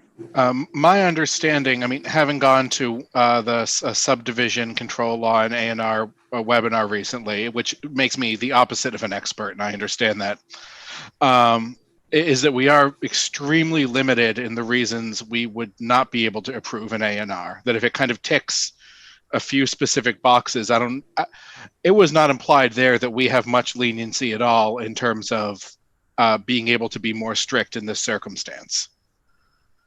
And I understand that Mr. Bernie's going to put the research in or have the right people do the research to see if that could happen. But the implication there was that our hands are really tied. In looking at the A&R handbook that's available online through the mass.gov site, there are exemptions for Board of Health regulations. So I think we do need to look more closely. I agree with you. There are a lot of things that wouldn't come into play. I don't know that wetlands would come into play. But I do think potable water supply and sewage disposal for existing dwellings may. And I think that the only time the wetland would come into play is if it impacts the ability to have a reserve area, conforming system. Yeah. So, but I didn't have a chance to look at it in depth, but I did take a run through the A&R handbook, and there are several Board of Health involved cases that are cited.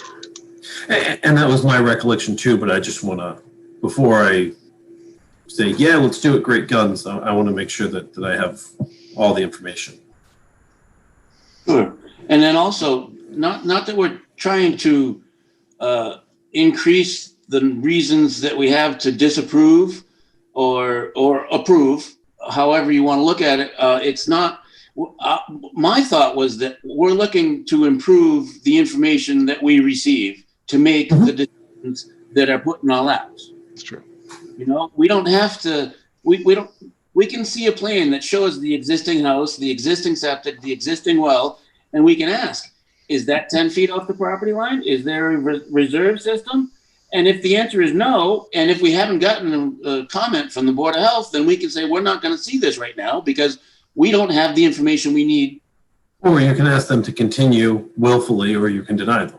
Sure. And that's in the case of an existing home.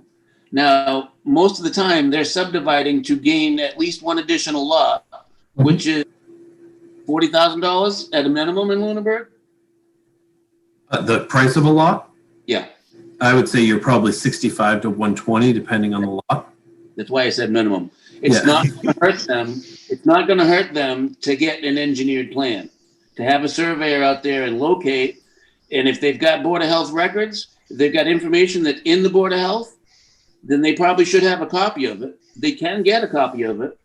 We should be able to get one from the Board of Health. It's not rocket science. This is not a difficult thing. And we should not let the state laws impede us from making it more simple. This is very, very simple. People have the right to do what they want with their land. All right? They create a body called the planning board to regulate it, to make it standard. I don't want to spend 2 hours on an A&R. I don't think anybody does. I don't want to have the same A&R on our agenda for 5 meetings. I don't want to point fingers at boards who have not responded for requests for information. It's a simple process. If we can require simple things from the applicants, then we don't waste our time. We don't waste other groups' time. We don't waste the applicants' time. It's very simple. And for undeveloped land,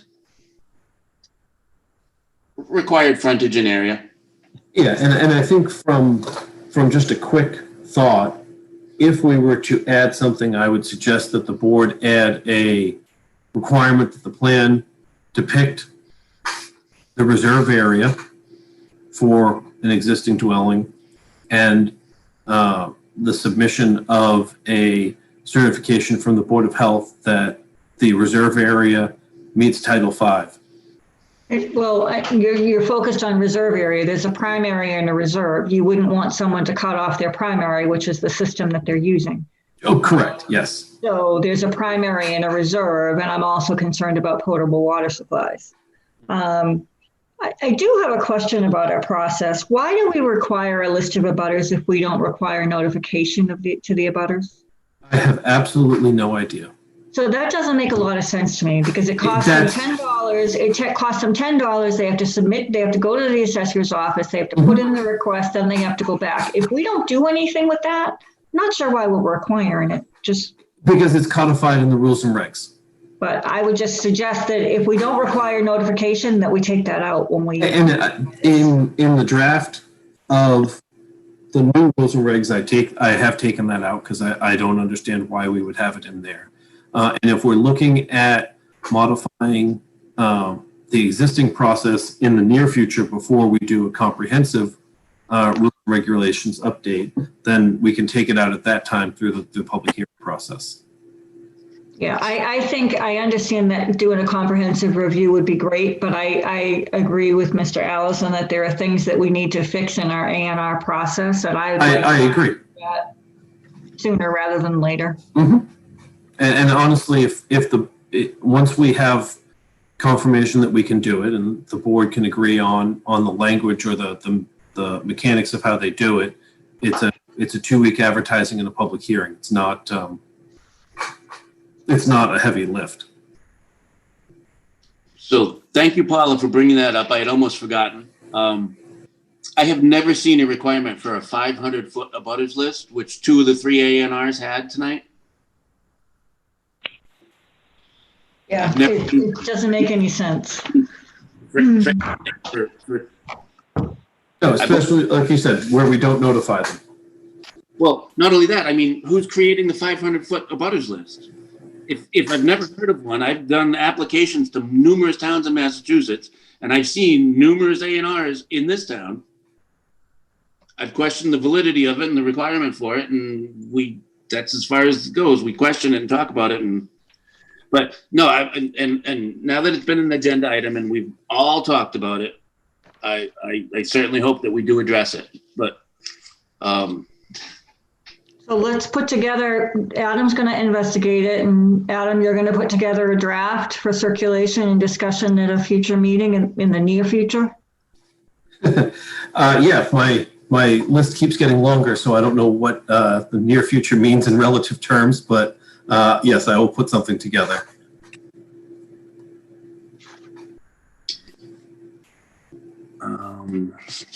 Oh, crap. All right. Anybody else on anything to do with the A&R process?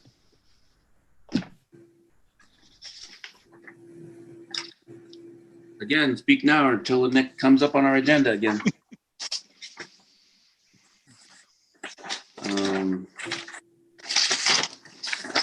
So this does come up. It's in our subdivision rules and regulations. It's in the common driveway, is it not? Is that correct? It's section. Oh, one of these is where it is, and one of these is your suggested change. Correct. So 325. What is that a subdivision? 325. So yes, 2532 is the existing regulations. So I've got an attachment here. Submission of plan 325. That is the existing A&R regulations. Okay, and did you say that that's within the subdivision? Because it's yes, not. It is. Okay. Yes, it is. So we also mentioned things, reduced frontage lots. That's, I think, where it shows up, isn't it? Where the 30% is in the reduced frontage lots. Yes. Okay, so crap, I just added to your list. We need to cross-reference this, right, with all of our other requirements. I certainly can help. I can at least go through and identify stuff. A lot of the stuff, thanks to Adam, now is word searchable. You can search the entire code of Lunenburg for a single word and see how many times it appears and where it appears and what it applies to. Very handy. I was initially against recodification, I must admit. I'm still not real happy with all the numbers, but it's a lot easier than going back 10 pages and figuring out what section, what subsection, and 3 or 4 other subsections reference the same thing. But I'm starting to like it, Adam. Thank you. And I may just rewrite this section not in total, but just try and make some clarifications on plan content and stuff. Oh, so one more thing. The other thing for the undeveloped land is I did want to put together a list of things that would be required to develop that parcel. If they're creating really small parcels, which oftentimes people do to maximize their lots, they minimize the area required. Especially when you've got the reduced frontage lots. It's typically not such an issue when you've got the minimum, but I mean, we have a lot width of 175 through the building. Now, somebody who's not aware of that might come before us in Residence A with minimum size lots, and they're not wide enough to put a house on. It's very simple things like that, with the minimum percentage encumbrance of the frontage on a reduced lot. You want to be careful with the easements that you create or that may exist there. I'd like to have a requirement for the plan that they submit to the planning board to read specifically this, and I'm not sure that we have that yet or now, but endorsement of this plan does not imply a building. Yeah, in the draft, you'll see that that's one of the things that I state that the 33211 on page 33 of section 3 of the draft. The notation reading endorsement of this plan does not certify compliance with the zoning required for a building lot. Excellent. And I had a number of comments on reviewing it when you sent it out at first, and I'll type those up and send them in to you.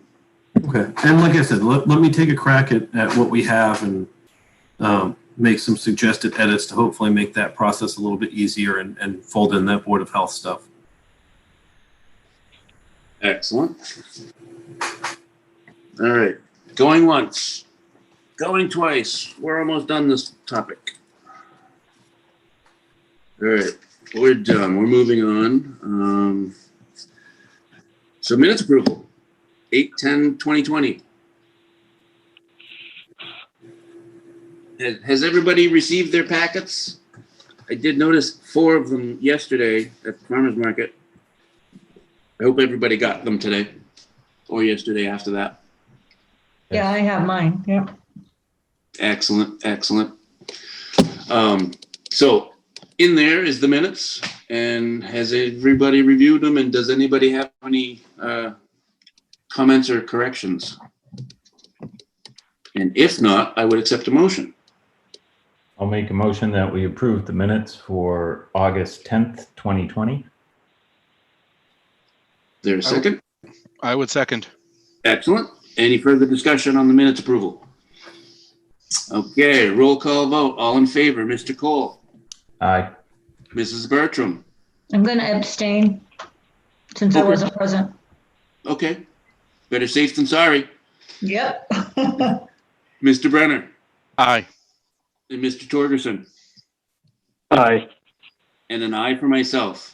I'm not sure who it was. Was it the Attorney General who said that you can approve minutes that you weren't present for, Adam? I know that, and I did watch the tape, but you know what? I'm more comfortable not approving. So No harm, no foul. Okay. Committee reports. Stormwater Task Force. I have been in touch with the member I wasn't able to get in touch with, and now he's seemingly not in touch anymore. So it's a 3-member board. There's a 3-member subcommittee. It's a task force. 3 members. We can't get together to meet. We haven't met since February, I think. Sounds right. I'm not sure that there's anything really pressing, but if we don't get together and reorganize and figure out what we're going to do, then once something does become pressing, we're going to be tight. So that person knows who he is, or that person knows who they are, and other people know who that person is. So if we could get anybody interested at all to kind of nudge, they were apologetic for not having gotten back sooner the first time. Anyways, needless to say, there's no report. Agricultural Commission, our meeting is this Thursday night. We got bumped back due to no more than 2 Zoom meetings a night, and I waited until a week and a half or so before the meeting to ask for it.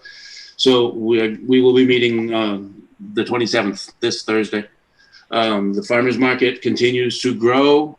We continually get new applications for vendors. It kind of seems like our attendance is going up. However, having written the minutes for a couple months ago, the market manager's assumption was we had about 75% attendance as we did last year, which was better than my thought, but still, it's got good attendance.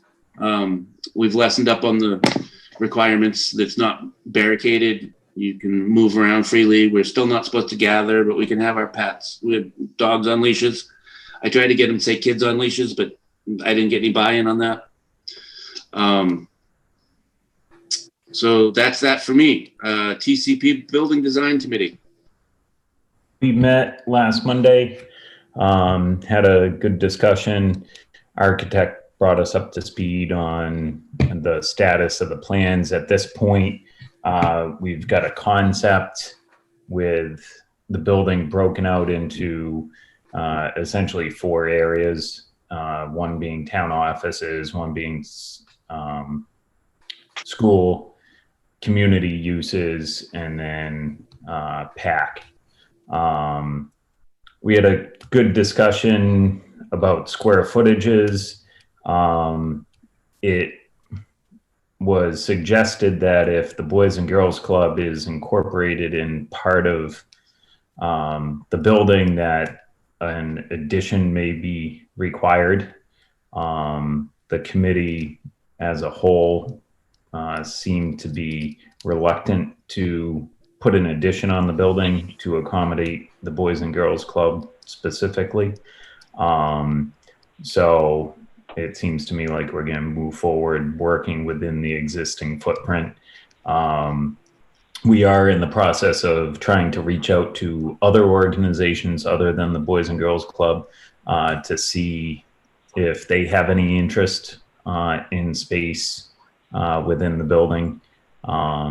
So it's coming along. So Excellent. The Open Space Ad Hoc Committee. The open space met last Thursday. We now have a full contingent, which is great. We welcomed our 2 new members and went through a number of things that are on our plate moving forward. One of the things we're going to be focusing on, previously we've been more of a reactionary board when property comes up or when a land acquisition comes up, or removal from chapter, et cetera. And one of the things we're hoping to focus more on this year is working with various boards and committees on implementation of the open space plan, which is one of the goals of our approved open space plan for 2019 through 2026. One of the things we're going to be doing is going through within the open space plan in Appendix 7, there's a whole list of the land that's classified as general municipal land.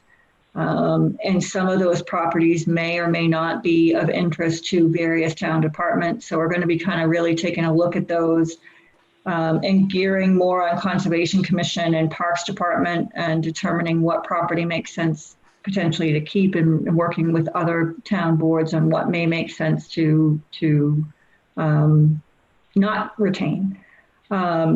Did bring up the Economic Development Committee representation. Unfortunately, there's not a member that is looking to serve on that committee right now. Mr. Allison was president at the meeting, and he mentioned that the bylaw, the charter as adopted, doesn't require that it's a sitting member, but that the Open Space Committee can recommend someone. So we're all going to be reaching out to people that we know that are potentially business owners that are interested in participating in that committee. The 250 Howard Street, and that is on the director's items, but I'll mention it now. We did review that fairly in detail. And just to give some background, when a property is removed from Chapter 61, it triggers the town's right of first refusal. And so we did review the property. This property is about 15 acres on the north side of Howard Street. It's fairly across, it's in close proximity to the Saliba property that was just acquired for conservation purposes. It also abuts 15 acres of conservation land and could potentially provide access to 39 acres of conservation land to the rear, which has previously been inaccessible.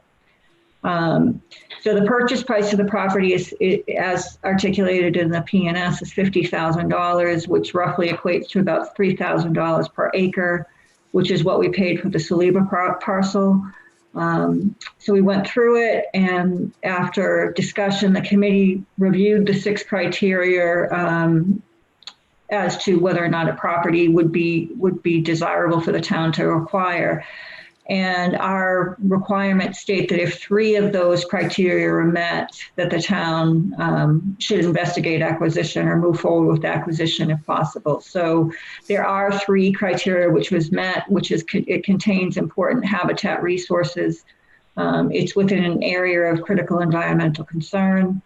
It does provide public access. It abuts several conservation properties and could provide access to the landlocked parcel. Another item of interest is potential recreational opportunities or accessory use for recreational opportunities on the Saliba parcel. And it is contiguous to other protected open space. So the committee is recommending unanimously that the board move forward with acquisition of this parcel. Excellent. Good. And the Bright Farms acquisition, I've already relayed that we had recommended that the applicable boards move forward with trying to acquire an easement or acquisition of the parcel for connectivity between the Table Rock property and the Reno Conservation Land. Excellent. So also, in addition to that, going back to the 250, Howard, I wasn't quick enough to add it to the comments, but the parcel is also mapped in, I looked in the Mass GIS, and it's also mapped partially in the prime agricultural soils. And oh, it is? A little bit. Okay. But a majority of it, I believe, was in the prime forest. So, oh, good to know. Okay. I do remember it being mentioned that there wasn't any agricultural. Yeah. But I think those 2 would qualify it for that as well. Okay, thanks, Matt. Thank you. MRPC, Montrose Regional Planning Commission. There has not been a meeting since the last time we chatted, and the next meeting is scheduled for September 3rd, so I'll have stuff for you then. Excellent. Excellent. MJTC, the Joint Transportation Commission. The meeting that was scheduled for 8/12 was canceled. And so the next meeting is scheduled for September 9th. So you're going to hear a lot from me in about 3 weeks, whatever it is. Yeah. Excellent. Excellent. So Capital Planning Committee. Jorgensen. No meeting. There you go. I just wanted to hear you. Make sure you're still there.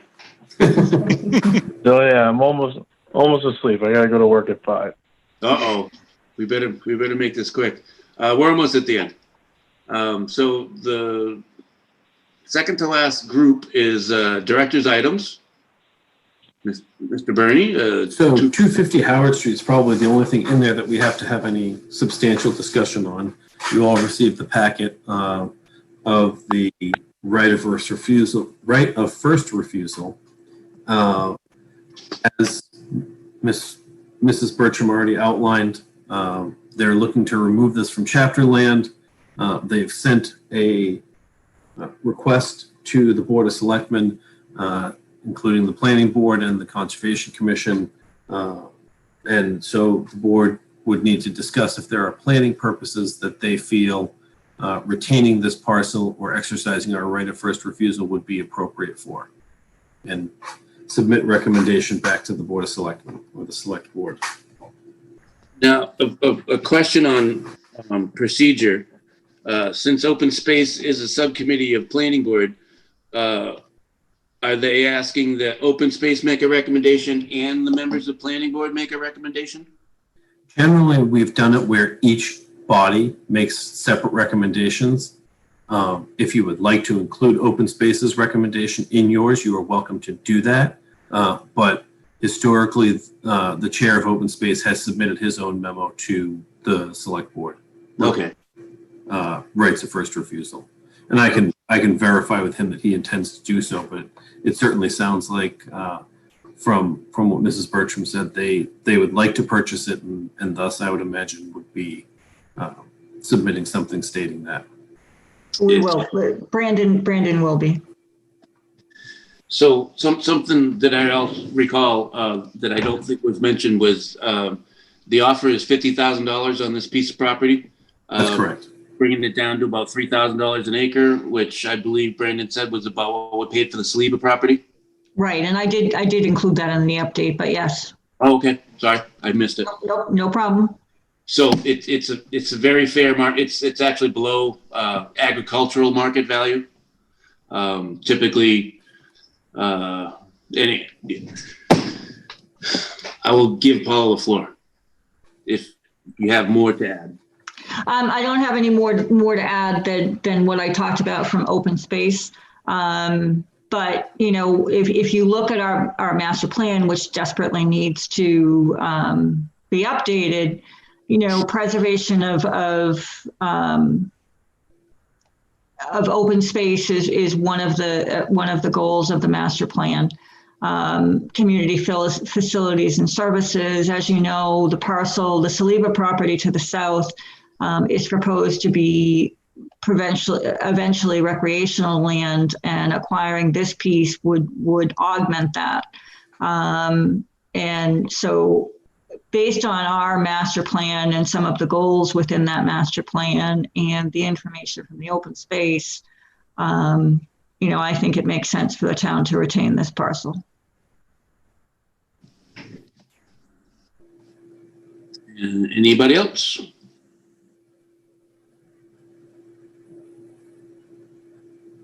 All right. So I agree. I agree with Paula that that this, I think, is something worth pursuing at least. Are we looking to make a recommendation or not recommend tonight, Adam? I believe the selectmen or the select board intends to discuss this on the 9th of September. So we need. You would need it tonight if you wish to submit some manner of recommendation. Okay. I would make a motion that the planning board recommend that the Board of Selectmen seek to acquire this parcel. I would second. Okay. Moved and seconded. Any further discussion about making a recommendation? Okay. Roll call. All in favor? Mr. Cole? Aye. Mrs. Bertram? Aye. Mr. Brenner? Aye. Mr. Torgerson? Aye. And an aye for myself. So duly authorized to pass that on for us, Adam. Thank you very much. I will put something together and send it off to the Board of the Select Board.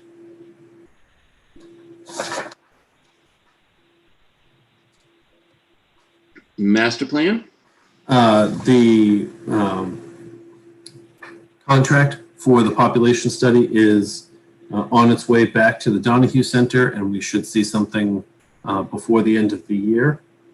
And then the rules and regulations, I'm still plugging away. And, you know, what we just talked about with the A&R process will be the first step towards that.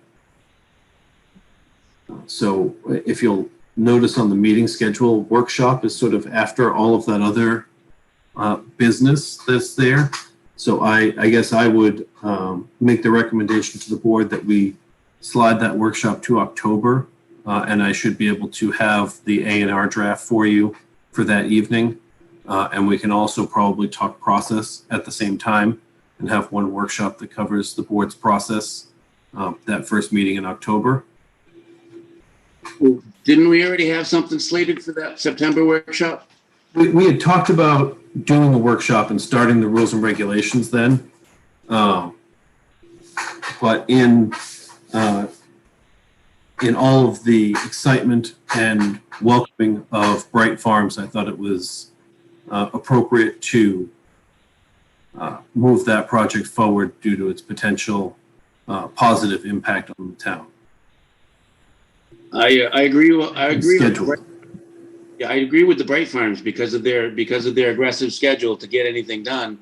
Mm-hmm. We should facilitate as much as possible, as much as we agree with. But I think everybody knows what I meant. But at the same time, master planning. We're not really statutorily required to update our rules and regulations, but we are severely overdue for our self-imposed statutory updating of the master plan. We had talked before about distributing the stuff that we had decided before the elections to the new members. Has that been done? I don't know that I have that in my notes. Okay, specifically, I only remember, and I remember a lot of things that don't actually come out of my mouth, but I think that we had asked to send them the information on the 2 or the 3 subsets that we had decided to focus on moving forward this year, I think. I will make sure that gets out at the end of the week. Yeah, no, I remember the conversation because I said I thought it was 3. You said you thought it was 2, and then I thought I agreed with your 2. Or, anyways, if we could at least get them the information to get up to speed on the things that we wanted to focus on first, I think that would be awesome. And I don't think that anything there would be held back by that population study. So I don't think there's anything that we have to wait until that study comes back to start working on the master plan. Okay. And anybody. Well, we did talk about one of our top goals is the facilities, and understanding the population in regards to the facilities, I think, is key. I think one of the things that happened, recently is with the construction of the new school, whether or not the existing school is large enough. And I don't know if anybody was involved back then, but I was on the Board of Selectmen, and it was one of the big concerns that I had is that the school wasn't going to be big enough. So I do think that population studies definitely tie into facilities. I know Tanner's intimately involved with the school, but I don't know what your thoughts are as far as the population projections, how they relate to facilities. I mean, I feel like that information's invaluable for the community as a whole. I mean, not just the schools, but public safety, you name it. Right.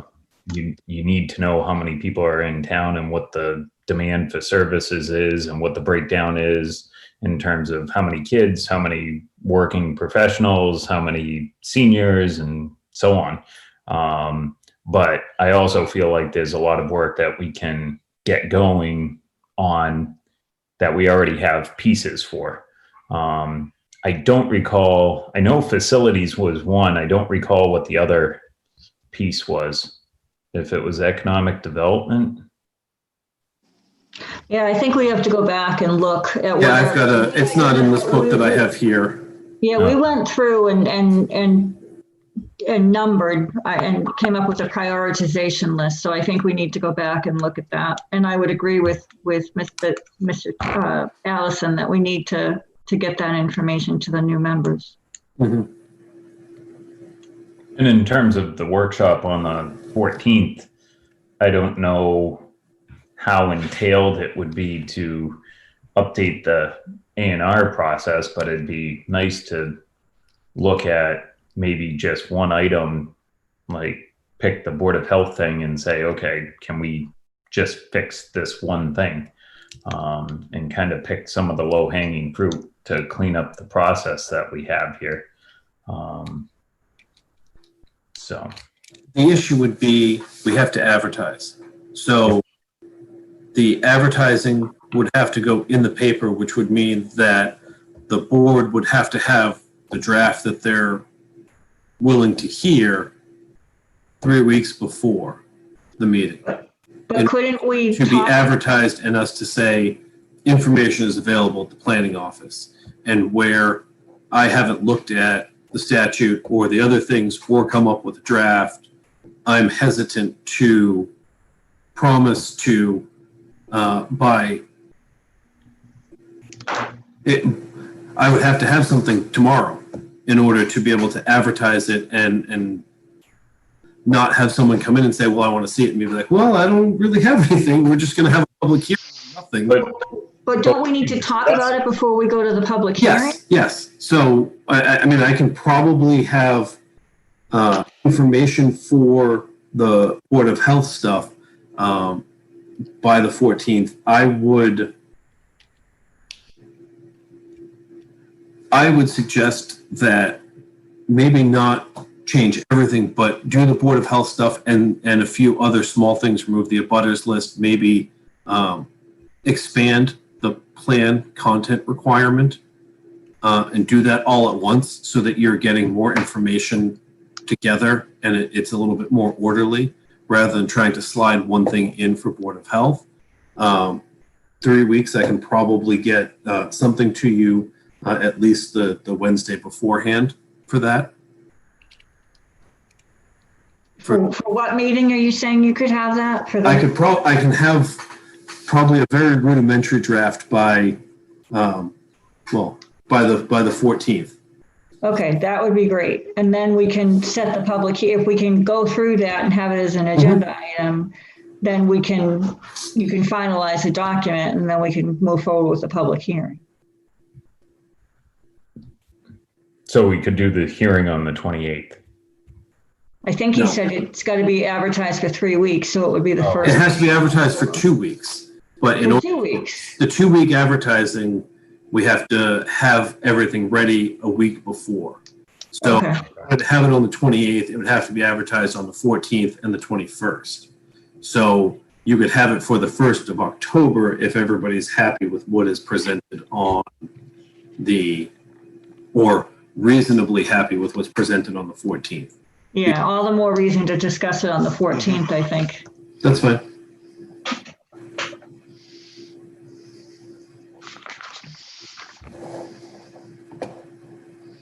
All right, so that wraps up the director's items? It does. Now we're on the meeting schedule, 6:30 PM, remote participation till further notice. We've got 2 A&Rs and a public hearing, site plan approval, and we've also got the continuation of the scenic road on the 14th, our next meeting. So 2 A&Rs, 1 new hearing and 1 continued hearing. And then that's the day that we intended to have as a workshop as well? Mm-hmm. So we'll just discuss the A&R process and we can do the public hearing on the first meeting in October and do a workshop that evening if you'd like. As previously discussed. Excellent, as you just explained to us.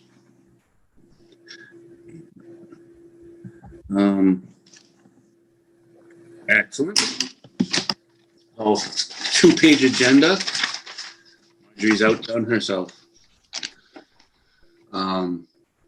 Ongoing items. I misspoke. We have 4 more items. So, ongoing items.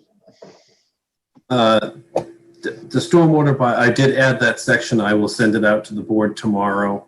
I will be submitting it for the fall special town meeting when the warrant opens, and we can finalize the language before warrant printing. Okay. Speaking of warrant, have we had any official announcements of dates? There has not been any official announcement. Okay. That finishes up ongoing public comment. Is there any? Can I ask about the low impact development bylaw? Because that's on the ongoing as well. I did watch the meeting from last that I wasn't able to attend, and I understand the concerns about trying to adopt another bylaw and moving forward with storm water right now and coming back to low impact development, and I agree with it. However, I do just want to point out that in the stormwater bylaw, I think there's a way to strengthen some components of that to incorporate some of the low impact development at least at a minimum. And I know it's late, so I don't know that I want to go into it tonight, but in looking at in section, I don't even know what section it is, but section F, number 2, 2B talks about low impact development site planning and design strategies must be implemented if practicable in order to reduce the discharge of stormwater from development sites. I think that's really vague. So in looking at the information from Westminster that was sent, I'm wondering if there's a way to talk about incorporating some of the general requirements. The project narrative shall explain how the project intends to meet each of the following planning considerations, and it highlights that.